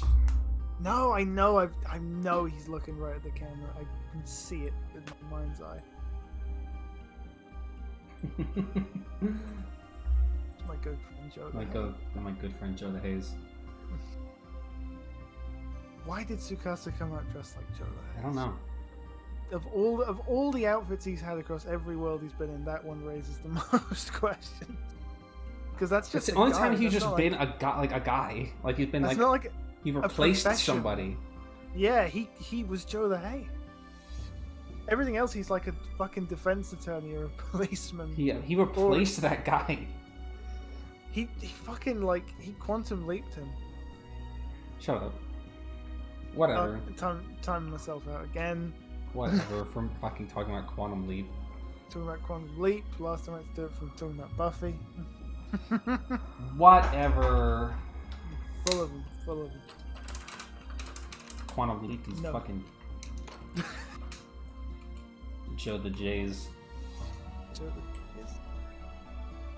Do you remember? You know what I was gonna say about the arms monsters earlier? Since we're talking about Decade again, do you remember in World of Kiva when they legitimately killed the arms monsters? Fuck, did they? Yeah, they died in that because the arms monsters turned traitor against Baby Kiva for the Fangire King. Oh my god! And he killed them. All four of them, they died, or the king killed them. I don't remember. Oh, they died though, because it always sticks with me because I remember people being like, yeah, Tsukasa being there would have made things objectively worse. Like the sequence of events that he did in that world would have made things objectively worse because now Kiva has no form changes and he doesn't have Emperor. He's just stuck with his base form. I remember seeing this a long time ago. But I remember seeing people theory about Decade. Like the reason that he's the destroyer of worlds is that because he interferes with the plot of their worlds, he leaves their writers underpowered to deal with future threats. Funny. I could think of any examples of this or whatever, but his quote unquote solving the problem in the worlds creates more problems down the line because the writer of that world hasn't grown strong enough to deal with things in the future. Kiva being a good example. There's it kind of stretches. It doesn't make a lot of sense all the time. Yeah, but especially because in most of those worlds they literally just they just literally solve the problem entirely. Yeah. Like in Faiz and Faiz and Kuga, they just win. They defeat. Actually, I don't think they won in Faiz. In Kuga, they by its own admission, they won. Yeah, they beat that. They beat the whatever Grongi that was. Yeah. Because everything was just different there. Yeah. I'm thinking, I don't know if that blade say what it was, but I do remember that Tsukasa did just go in and fucking kill an undead, blow him up. He did. There's several instances in which he kills an undead, which is physically not possible. Yeah. Which presumably, so they just don't have those cards. I guess, yeah. I guess they just don't have those. I've seen people theorize that because like you can see undead being killed in like Taisens and stuff because it just doesn't jive to be like, oh yeah, Ryuki defeated the zebra undead, but Blade has to come over here and seal it. Yeah, like he's really over funny. there. Yeah, like but like I've seen people, right? People theorizing, like people be like, well, it's only Blade that can't do it because they come from the same source. Yeah. If another rider stepped in, they could just kill them. They could just do that. Like Decade just has the ability to kill undead because he's not bound by the rules of like their powers and stuff. Like theoretically, if Board hadn't created something strong enough to kill undead, like a rider system that didn't use undead's power, they could just kill them. Yeah. Is so it goes. Obviously, nobody's thinking that deeply about it on the Toei level, but like, no, somebody has to think deeply about Decade. That's our job. Nobody other than XA can hurt Bugsters. Yeah, that was a major plot point in the Build crossover, or was that the Ghost one? It was it was the Ghost one, I think, where they had to use Gashats to hurt things. I don't remember. In one of the XA crossover movies, it was a plot point that they had to use Gashat power to be able to destroy Bugsters or some shit like that. Really Heisei funny. Generation Final. That doesn't narrow it down for me. Which one was that? Was that Final? Was Final the one with Ghost, or was that the Build? Oh, Final was the one with Build. Forever was the one with Geo. Yes. Yeah. You see how confusing this is? It's not confusing. You see how confusing There's Final this is? and Forever, and Final comes before Forever. Why would they do that? And they knew. They knew they had to. And you knew. Next year was the heads. And you knew. They knew. And they knew. Why would they do that? Why would they do that? Build X8. Yeah, it was Build X8 O's. Gaim was there for 5 seconds. Gaim, Forze was there. For 1 second. Forze was there for a couple minutes. He was there for Teacher Forze. Yeah, he was fucking there longer than Gaim was. Yeah. O's and Ankh were there. That's right. They did the whole thing again. They did the whole thing again. Yeah. It worked. That was a good thing. movie. I'm not gonna pretend That was good. No, that was good. Bai Kaiser was there. Yeah, that was a good movie. Like Foundation. Foundation X was not in that movie. Fuck off. It wasn't. What? It feels wrong to do Foundation X if Double's not going to be there. That's weird. It really feels like he should always be there to some extent. You know, when they did Megamax, it was O's, Double, and Forze. Like, Double was there for the Foundation X shit. It just feels like he should always be there. It did start with him. Like, Foundation X came out of Double. Nobody remembers that. No. There's like the last 5 or so episodes of Double after they beat Terror.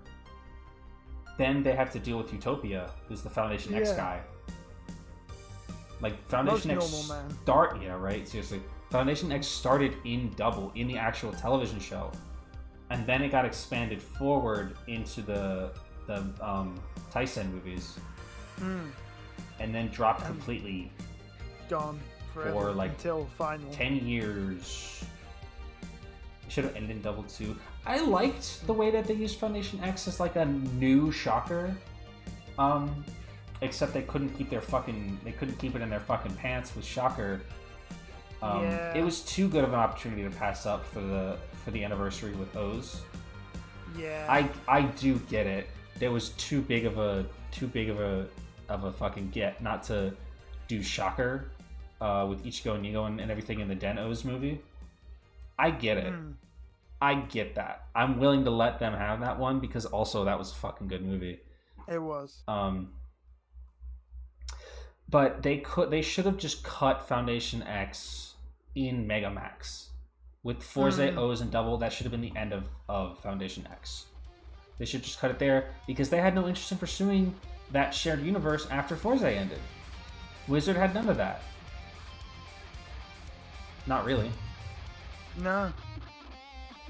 Certainly not to the extent that it did in the previous shows with the team ups, because they couldn't really get double anymore. Like that was the point in which, like, that was, I think Megamax was the last time that both parts of double showed up together. Wasn't it? I think so. I don't think Philip has been in fucking anything since then. I think that was his last romp as Philip. Yeah. You know, Shotaro showed up in Heisei versus Showa by himself, but that's a totally different matter. That was also like 5 years later. Or 2, actually. Sorry. But like, once they lost that ability to just consistently bring back those guys from before and before, you know, because then, you know, O's they couldn't get consistently, they couldn't get Forze consistently. They shot themselves in the foot with that, so they didn't really have any other choice than to just sort of drop that shared arc shit and just sort of move forward with, you know, Wizard, Diamond, and everything else, which is fine. Yeah. But it just left Foundation X hanging there. Maybe they were holding out for, you know, being able to get them back at some point, but it just never materialized, unfortunately. And then they brought Foundation back. And how many times have we complained about this in the fucking Brave special of all things? When they teased it as fucking God from X Rider, but it was actually just Foundation X, and they didn't follow up on that. Again. They didn't follow up on that until the year after, when Foundation X was sort of kind of involved, but not really the main antagonist of Generations Final. Yeah. They just kind of paid the bills for Baikaiser to make, and they made cell medals or core medals. I mean, who cares? Yeah, they did that or something. So the CSM set has to include fucking 3 sets of everything, with one of them in silver. Whatever. Yeah, they never did New Den-O again, probably because Daisuke Ono isn't picking up the phone for Toei anymore. The unfortunate thing about Daisuke Ono being the voice of Teddy is that he's probably a little too expensive for that kind of shit anymore. I assume that's the problem. I don't know if maybe Toei's just not interested in pursuing New Den-O anymore. It's an odd thing not to touch, though. It is, you know, and it sucks because literally there could not possibly have been a better place and time to bring New Den-O back than Geo. Yeah.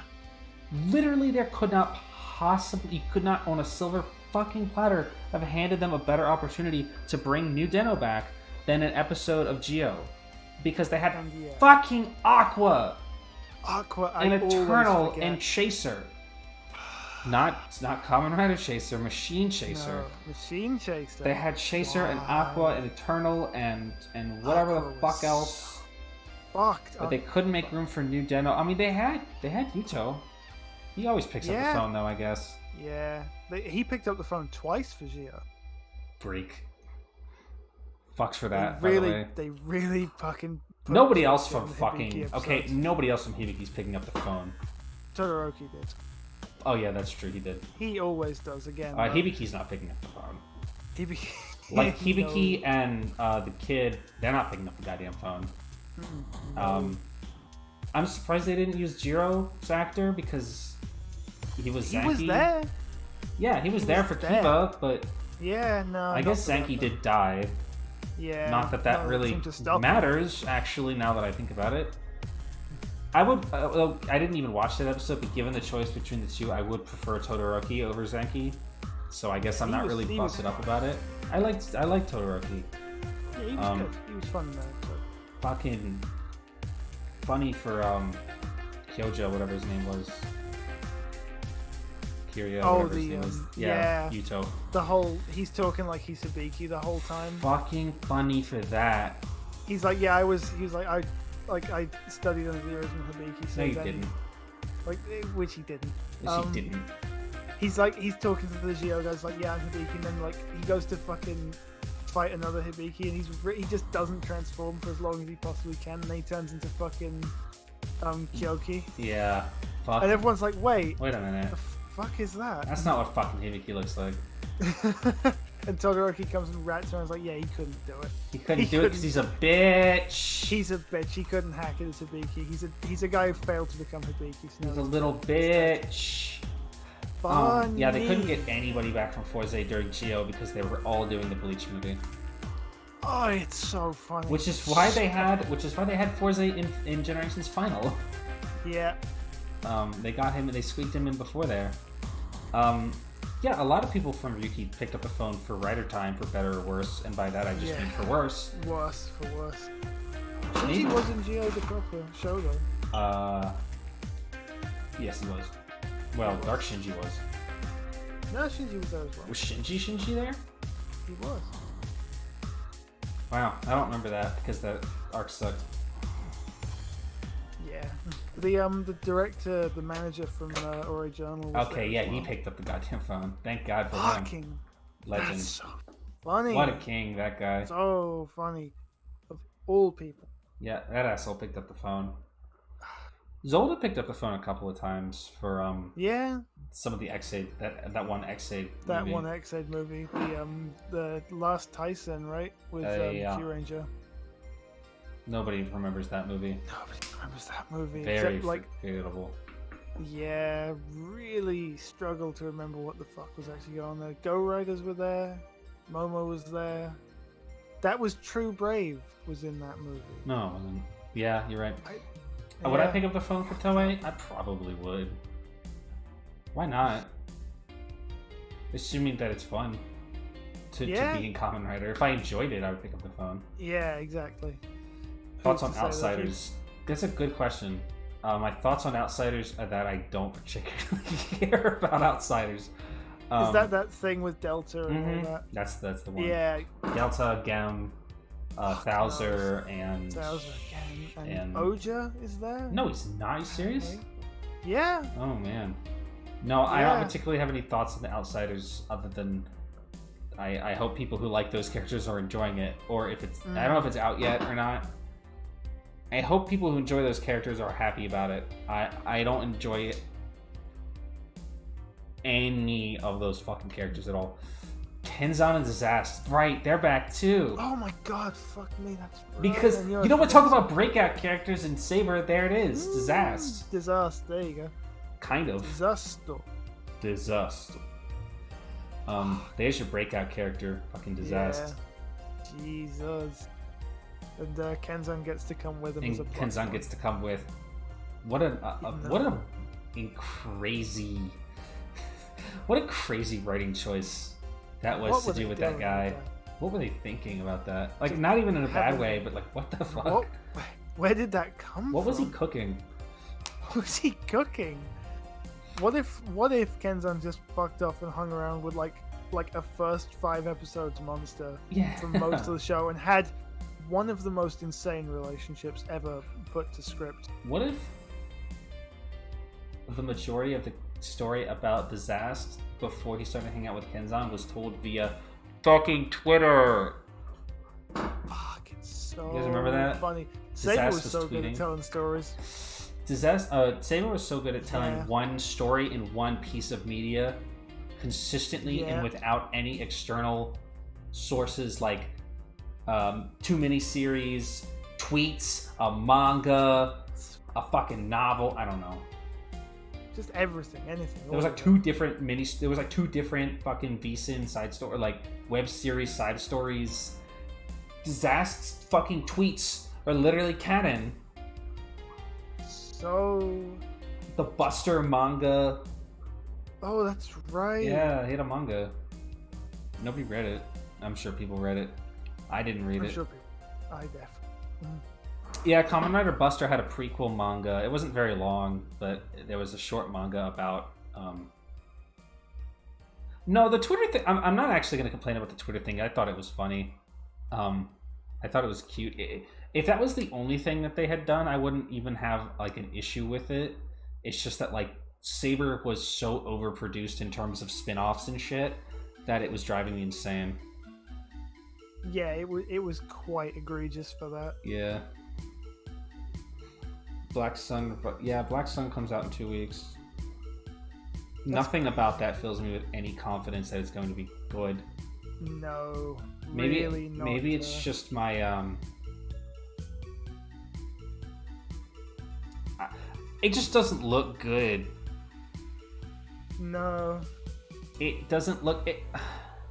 Maybe it'll be fine, but it strikes me as the same thing that Amazon's did, which is just going to be nothing fucking related to the original property at all, with just the name slapped the fuck on it. As far as I understand about Black Sun, there's no reason for it to be called Black Sun, because it seems to have nothing to do with Kamen Rider Black. It's not a remake like we thought it was. No. Or like, I guess we were. I don't know if we were necessarily led to believe that or just presumed that. Yeah, I mean, it made sense, I guess. Oh. There's... Thanks for coming, Kaiju. Yeah, it's doing the whole, like oh, Kamen Rider Black Sun, and they're like, okay, they're doing like a more dramatic remake of Kamen Rider Black. I don't know why I'd have to go back and look if that was what they implied or what. That's what we all believed, right? Yeah, very early on, distinctly. I think the reason,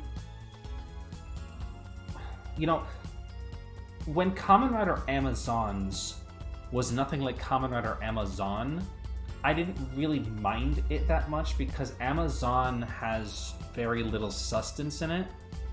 It's just a dime a dozen Showa Kamen Rider. Not to suggest this, like, there's nothing wrong with Amazon. It's very well beloved. It got canceled early because it was too violent, and also because ratings were dropping anyway at the time. But like, funny. There's nothing really to build off of with Amazon. They picked Amazon as the quote-unquote basis for Amazons because of that reputation of it being violent. Yeah, and also because it was an Amazon Prime exclusive. Right. I forgot about that. It's fucking hilarious. So fucking funny. But they built on that precedence of like over-the-top violence. Yeah. But also changed everything else about Amazon. Nothing in Amazons is comparable or even vaguely identical to the original manga. To the original show, I mean, sorry. Other than like the suit designs being vaguely reminiscent of, I mean, Alpha had like the same head as Amazon, and the jungler, the Neo jungler, is basically the only actual direct reference to Amazon, other than the visual style of Alpha. Like the fact that the bike was called the Neo jungler, or maybe it was just called a jungler. I don't really care. But it was clearly based on Amazon's bike. But they actually made it look not silly, which is cool. But like, Black Sun seems like it wants to do...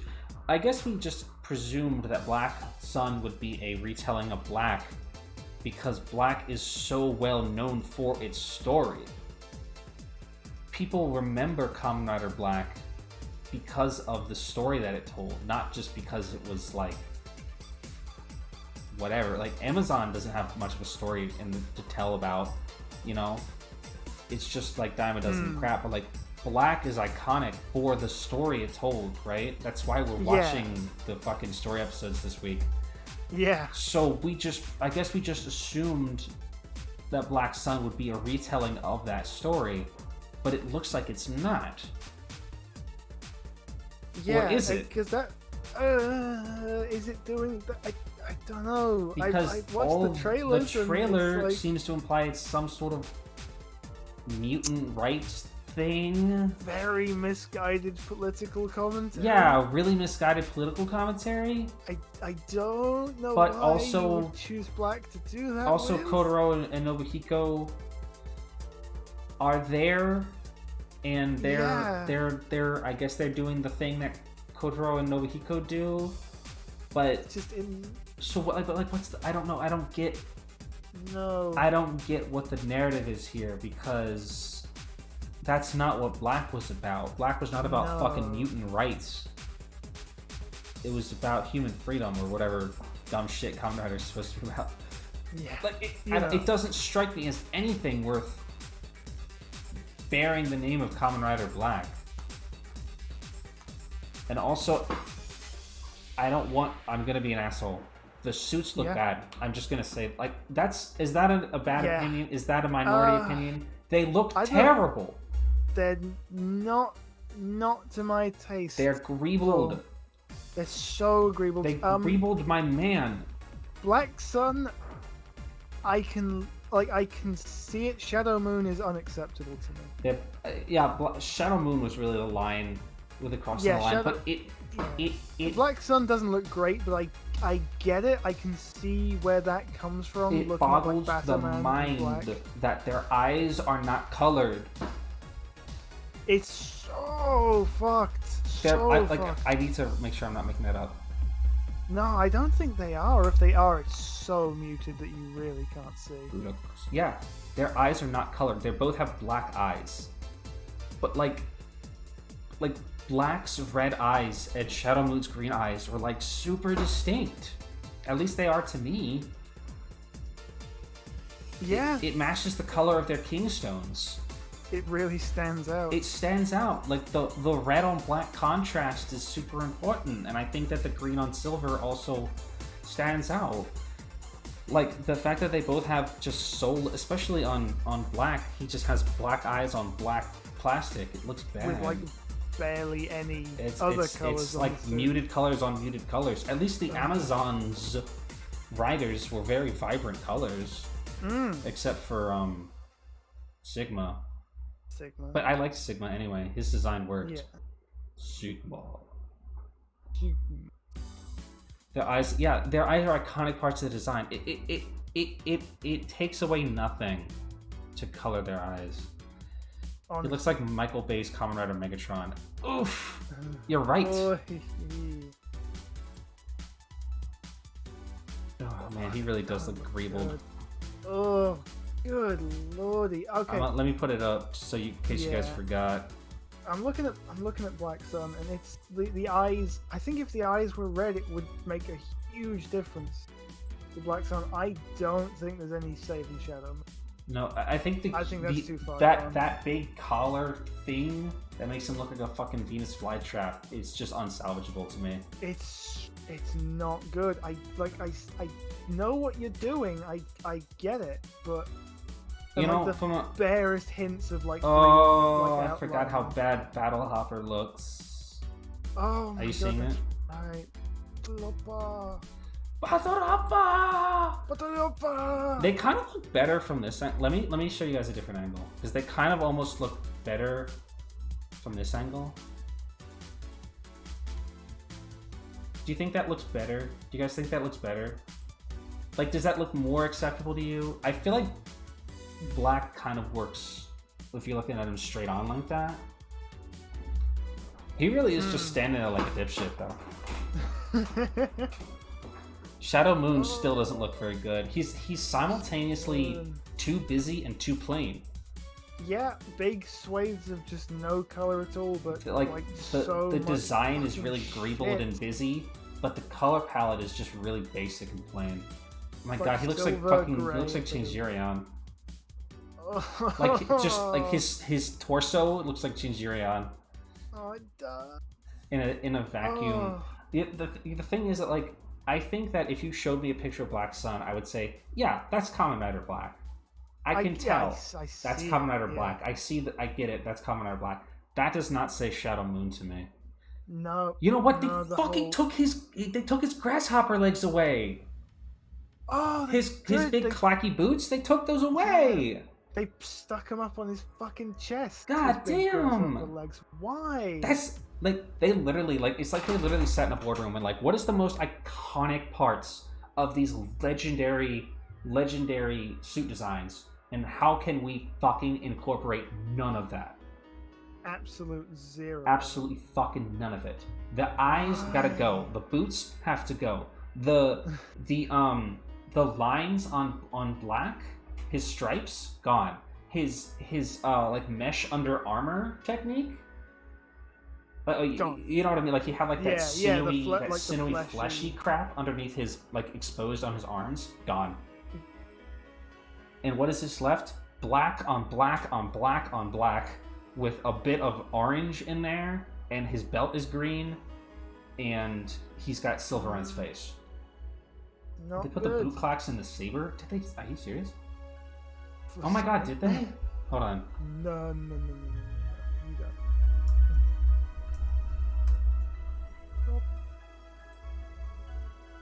don't. Have they shown it? Have they shown his? That's SIC. That's not real. Have they shown it? I can't find a picture of it. There's not a road sector black. No sector. I think there is a road sector. Ew. Yeah, road sector just looks like trash. Let me show you guys Battle Hopper. That's not good. I think everybody's seen Battle Hopper.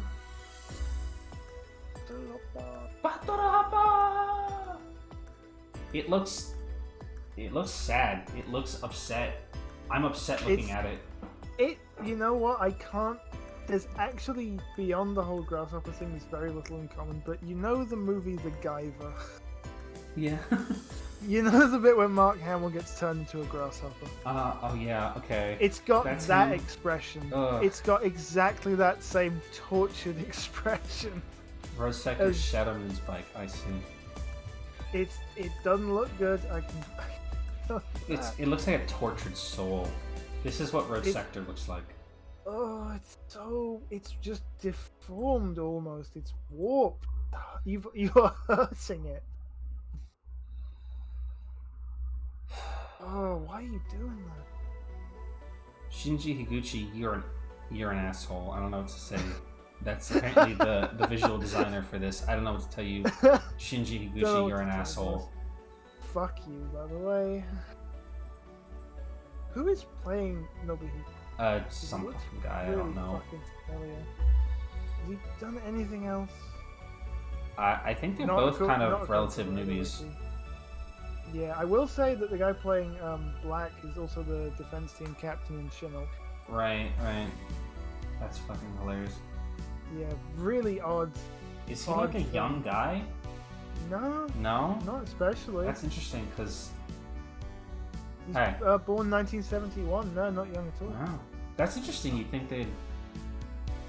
I mean, I guess for the subject matter or, like, style they're going for, but, like, Kotaro was a young character. Yeah, and the guy playing It's interesting. Nobuhiko Kotaro was born in 1986. actually... I can't remember his actor's name. He was, at the time, the youngest cast main writer. Or youngest he cast was, wasn't he? writer at all. Mm. Ishinomori personally selected him to play That's the part.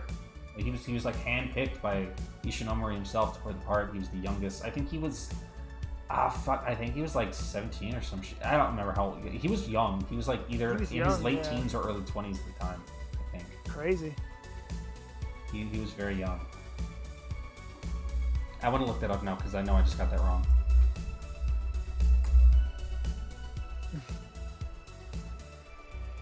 Minami Kotaro. Minami Kotaro. They had two actors, one for present day. Huh? Oh Huh? yes, I wasn't gonna say because I couldn't get into all that, but What? they have a version. It's 1972. What the fuck are you fucking talking about? What are you talking about? I must be missing some shit here. Yeah, what? I don't quite understand. He was under What 20. do you mean? He was under 20 when he was cast, so I was right. Jesus, that is young. That is really young. Paved the way for under 20 actors to be cast as the lead in the Heisei Kamen Rider series and beyond. Good for him.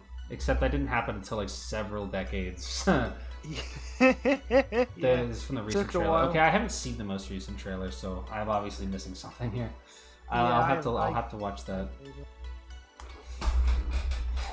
I'd love to be wrong.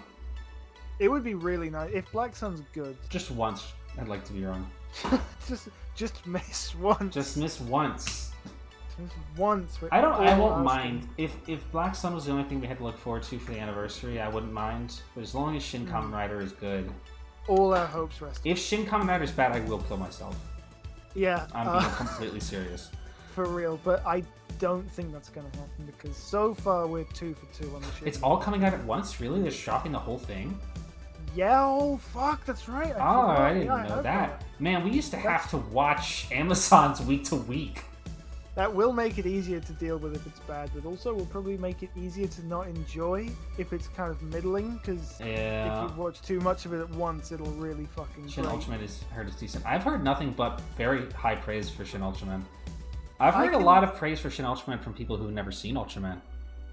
That's just on the word of that's good. Just that's on really Anno's good. name alone. I'm really happy to hear that. Yeah. Because I was really wondering when I was watching it, I was like, now I love this, but I'm not normal about Ultraman. Right, is Ultraman. It means a lot to me personally. It banged really hard when it debuted in Japan. That's good. They made like a shit ton of money and like got like super like it banged really hard upon release in Japanese theaters as really I remember hearing. Yeah, that's really good because I was like, because it's so specific. Yeah, it's like it's. That's what Anno wanted. That is, you can exactly really what feel Anno wanted. I will say, while I won't discuss any spoilers of it, but there is a point where like a guy has like props of the Thunderbirds on his desk, and I went fucking insane seeing that. Oh, it's like it only focuses on it for like one shot. That's and, like, hilarious. A quick montage of him being like a geek, and it's like, what? Hey, that's fucking Thunderbird 2. Get that out of here. If Anno can hit 3 for 3 on these Shin movies, I don't know what happens after that.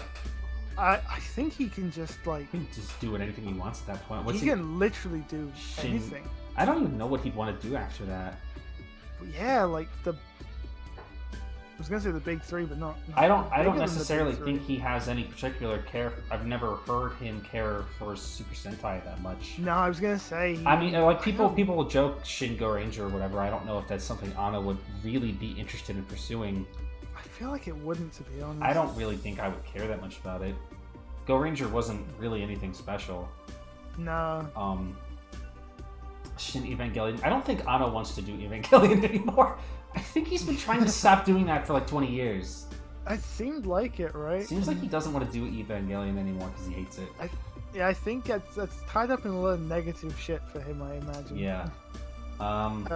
Understandably. Yeah, right. To be honest. If Shin Kamen Rider is good, that would basically be a 1 out of 3 for the anniversary projects that were actually good, because Century sucked.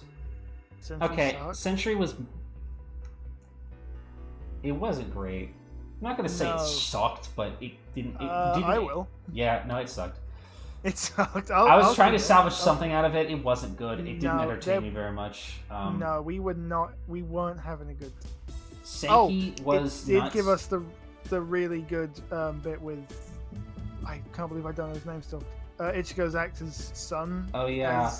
That was a good really fucking 5 minutes of my time. Yeah, it wasn't worth it, but if anything was worth it, that was it. Senki was fucking nuts. Senki was in fucking. I know we say like we always kind of end up. Like it ends up being quite physical doing these streams. We're always a little bit sweaty. We had to stop. I think we were both like Wait, physically and mentally attacked. Was that the one with Saber? That was, right? Yeah, that was Senki. Oh god, we had to actually stop. We had to because step it was away. So harmful to me. That whole, I know what sequence it was. Yeah, it was that Saber bit. Whole bit with like them on not even on a green screen, or I don't know what the fuck, just them on a mat in the middle of a green screen. It was fucking insane. It was deranged. I have never seen something that bizarre. It just kept going. I swear that was like 15 minutes. It was way too long. Went on forever, and I didn't understand what they were trying to say with it. I mean, I got what they were doing, but like, it was so fucking nuts. That's and like, end of Donbrothers is gonna be. We got to the end of that, I remember, and it was like I've never felt so like drained from watching something. The only 2 parts of that movie that I really remember is that part because it was harmful, and the bit with Ichigo when he gave that little speech at the end about Ishinomori, because not only did we both stop talking, like everybody in chat stopped like everybody in chat stopped talking for like the entirety of him talking. Nobody said anything. Everybody was just listening. We sat the fuck down and paid attention. That was like, I remember even at the time we were like, one of us was like, you know how we all just shut up when that was happening? Just shut the fuck up when he was talking. Like, yeah. Like, you pay that man some fucking respect. You pay that man some fucking respect. Fucking listen when he talks. That's the only part. So Sankey was bad. Except for that. So it's always Hongo that Century makes was these bad. things worth it. Fucking Black Sun remains to be seen. So we're looking at a potential 1 out of 4 here. Yeah. Maybe at best we're looking at half and half, good and bad. If Black Sun is miraculously good, we're looking at. I'm literally just presuming that Shin Kamen Rider will be good. I don't see how it couldn't be. If it's bad, I will kill myself. Yep. I will. If it is bad, I will delete my channel. We both will. I will fucking graduate if Shin Kamen Rider sucks. Not kidding. We'll watch. You can click that. We'll go away. We'll watch Shin Kamen Rider on our own time, and then if it's bad, you'll just never hear from either of us. Never hear from either of us ever again. It will be ruinous to both of us if we are let down at the final hurdle of this. Of Anno's movies. I have no reason to believe that Shin Kamen Rider No, could be bad. I really can't imagine. If he approaches Shin Kamen Rider with even like a quarter, and I haven't seen Shin Ultraman yet, but I've seen like a lot of what Anno was saying about his desires for the movie. If he approaches Shin Kamen Rider with even a quarter of that passion, it cannot be anything other than good. It physically cannot possibly be anything other than good. On not some formula, level, because that's too mechanical. But the process that he used to make Shin Ultraman cannot produce an emotional flop. The process that he used to make Shin Godzilla, which I have seen. Yes, which again, like, we never really talked about Shin Godzilla here too much. No, but Shin Godzilla does drill into the core of what Godzilla is thematically. Yes, the thing I have always said about Shin Godzilla, because I've watched the original Godzilla, and I know you have. I have as well, yeah. I watched it because it came as a free DVD with a newspaper once. Wow. Really funny. Was that dubbed? No, I think it was subbed. Wow. I don't remember watching it in English, but maybe I did. It was a long time ago. I was a kid when it happened, but I remember watching it and being like my thinking back right now, like I can completely see why this kind of changed so much about the whole landscape of media like that when it came out, but it just can't impact the same way. No. Like it just can't mean the same thing, because like it's Godzilla, there's too much. There's too much history. Yeah, and like I know it was presumably this terrifying monster in like 1954, but I know it's a suit.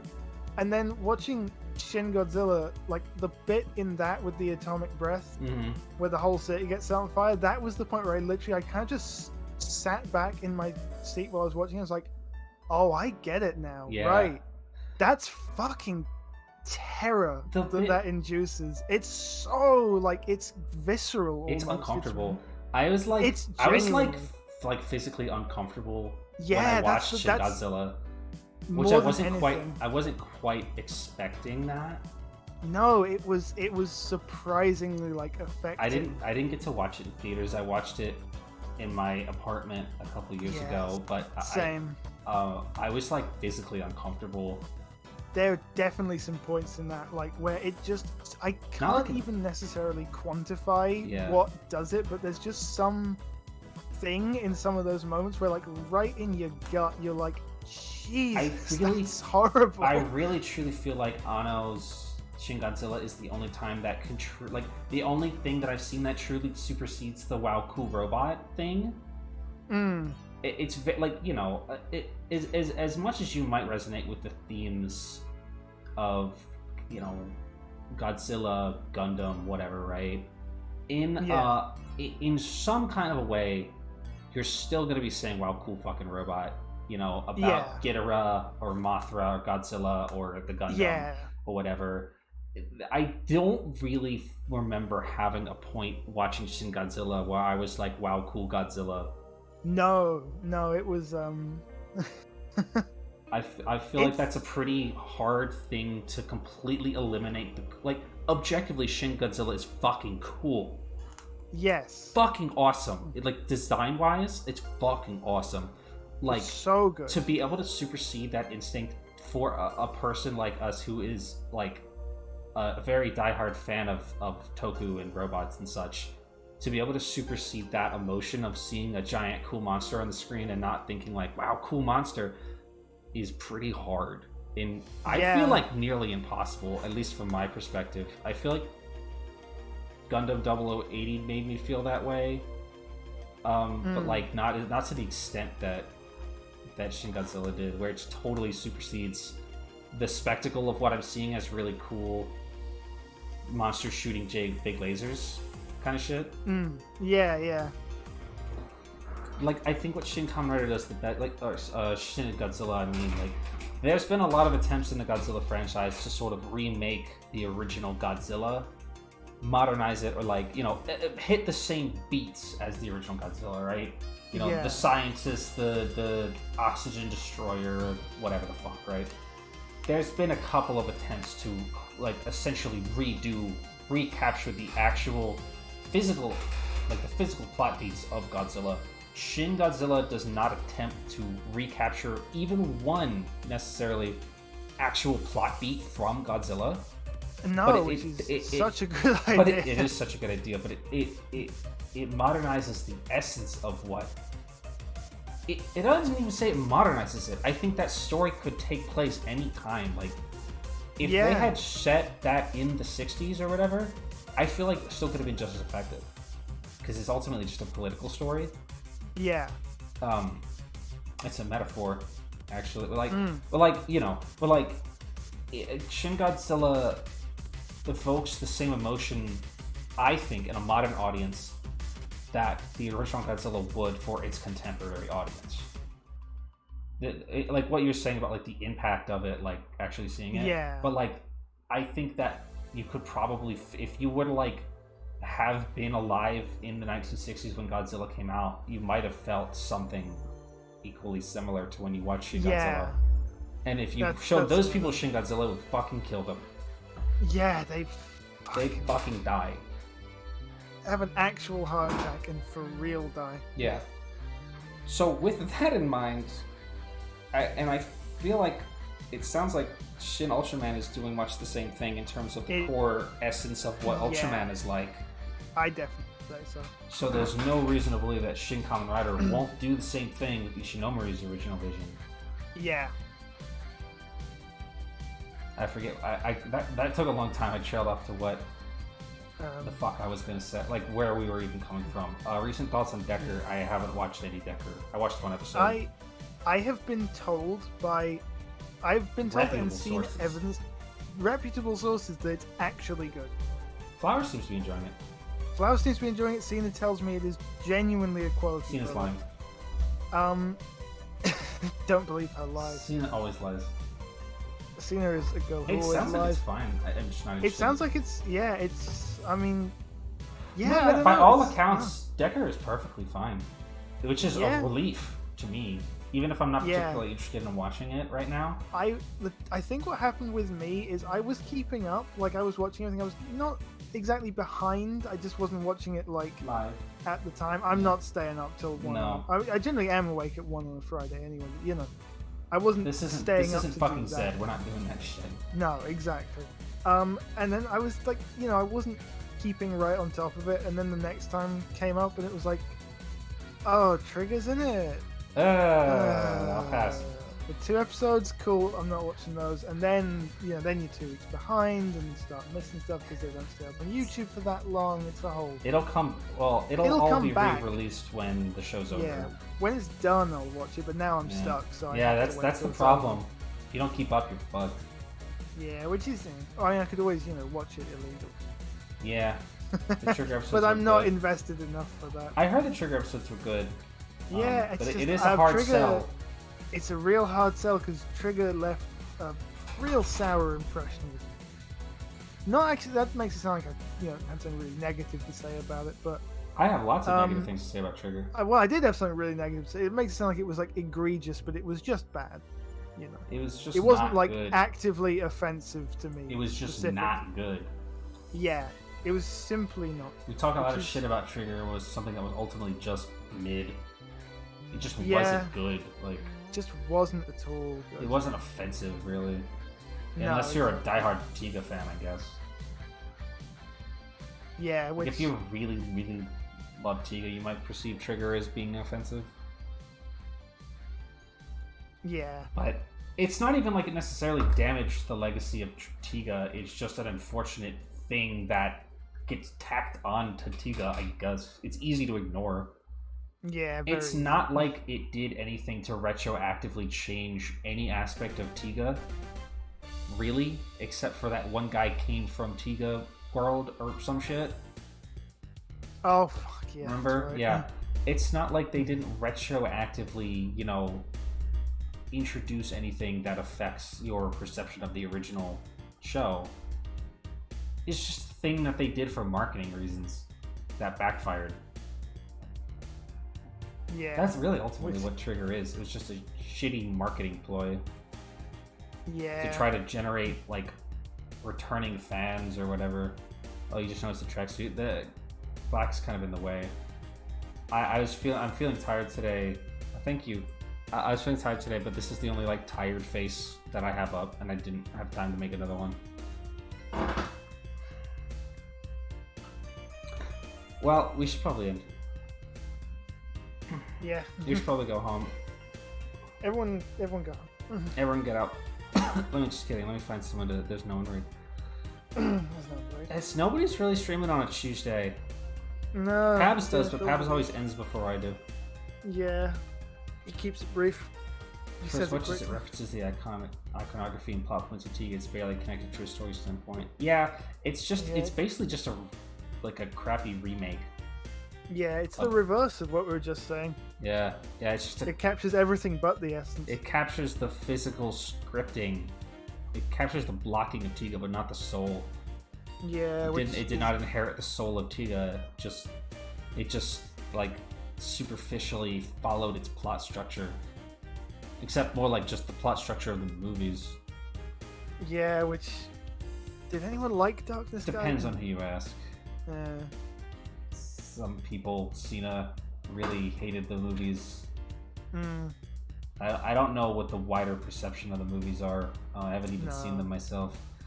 me neither. Anyway, let's see. I don't have anything to raid today, so we're just gonna kick you fucking keys out. What the hell are we doing this week? Friday. Oh yeah, Friday's Fear. Remember that? Oh yeah. Yeah, I haven't even re-downloaded that yet. Friday's Fear. Saturday, I am trying to stream from the PS2. See if that works. And then on Sunday, we're watching like fucking 4 hours of Kamen Rider Black. Hell yes. Yeah, in the Discord, not on here, because Yeah. there's only so many. We talked about it. There's only so many times we can go Nobiko before Nobiko! it gets old. Yeah, I did. I think like when we discussed it, I did think. I mean, that's our one joke. That's the only joke we've got. And also, like, it's every it- fucking. minute we're Nobihiko gonna doesn't do actually show up this week it. Yeah. until like the very end, I think, or We'll at just all. be manifesting it. It would just be that other guy. Oh, that fucking. Anyway, so that's the Sunday. I look forward to that. I'm excited to do Yeah. that. that'll be- Otherwise, we did get all the VODs for the Revice episodes done. So now I have 6 weeks of Geats to catch up on. I will try to get that done soon. And then not have a backlog ever again. That'll be good. Alright, bye everybody. I'll see you guys Bye, next everyone. time. Bye. Bye.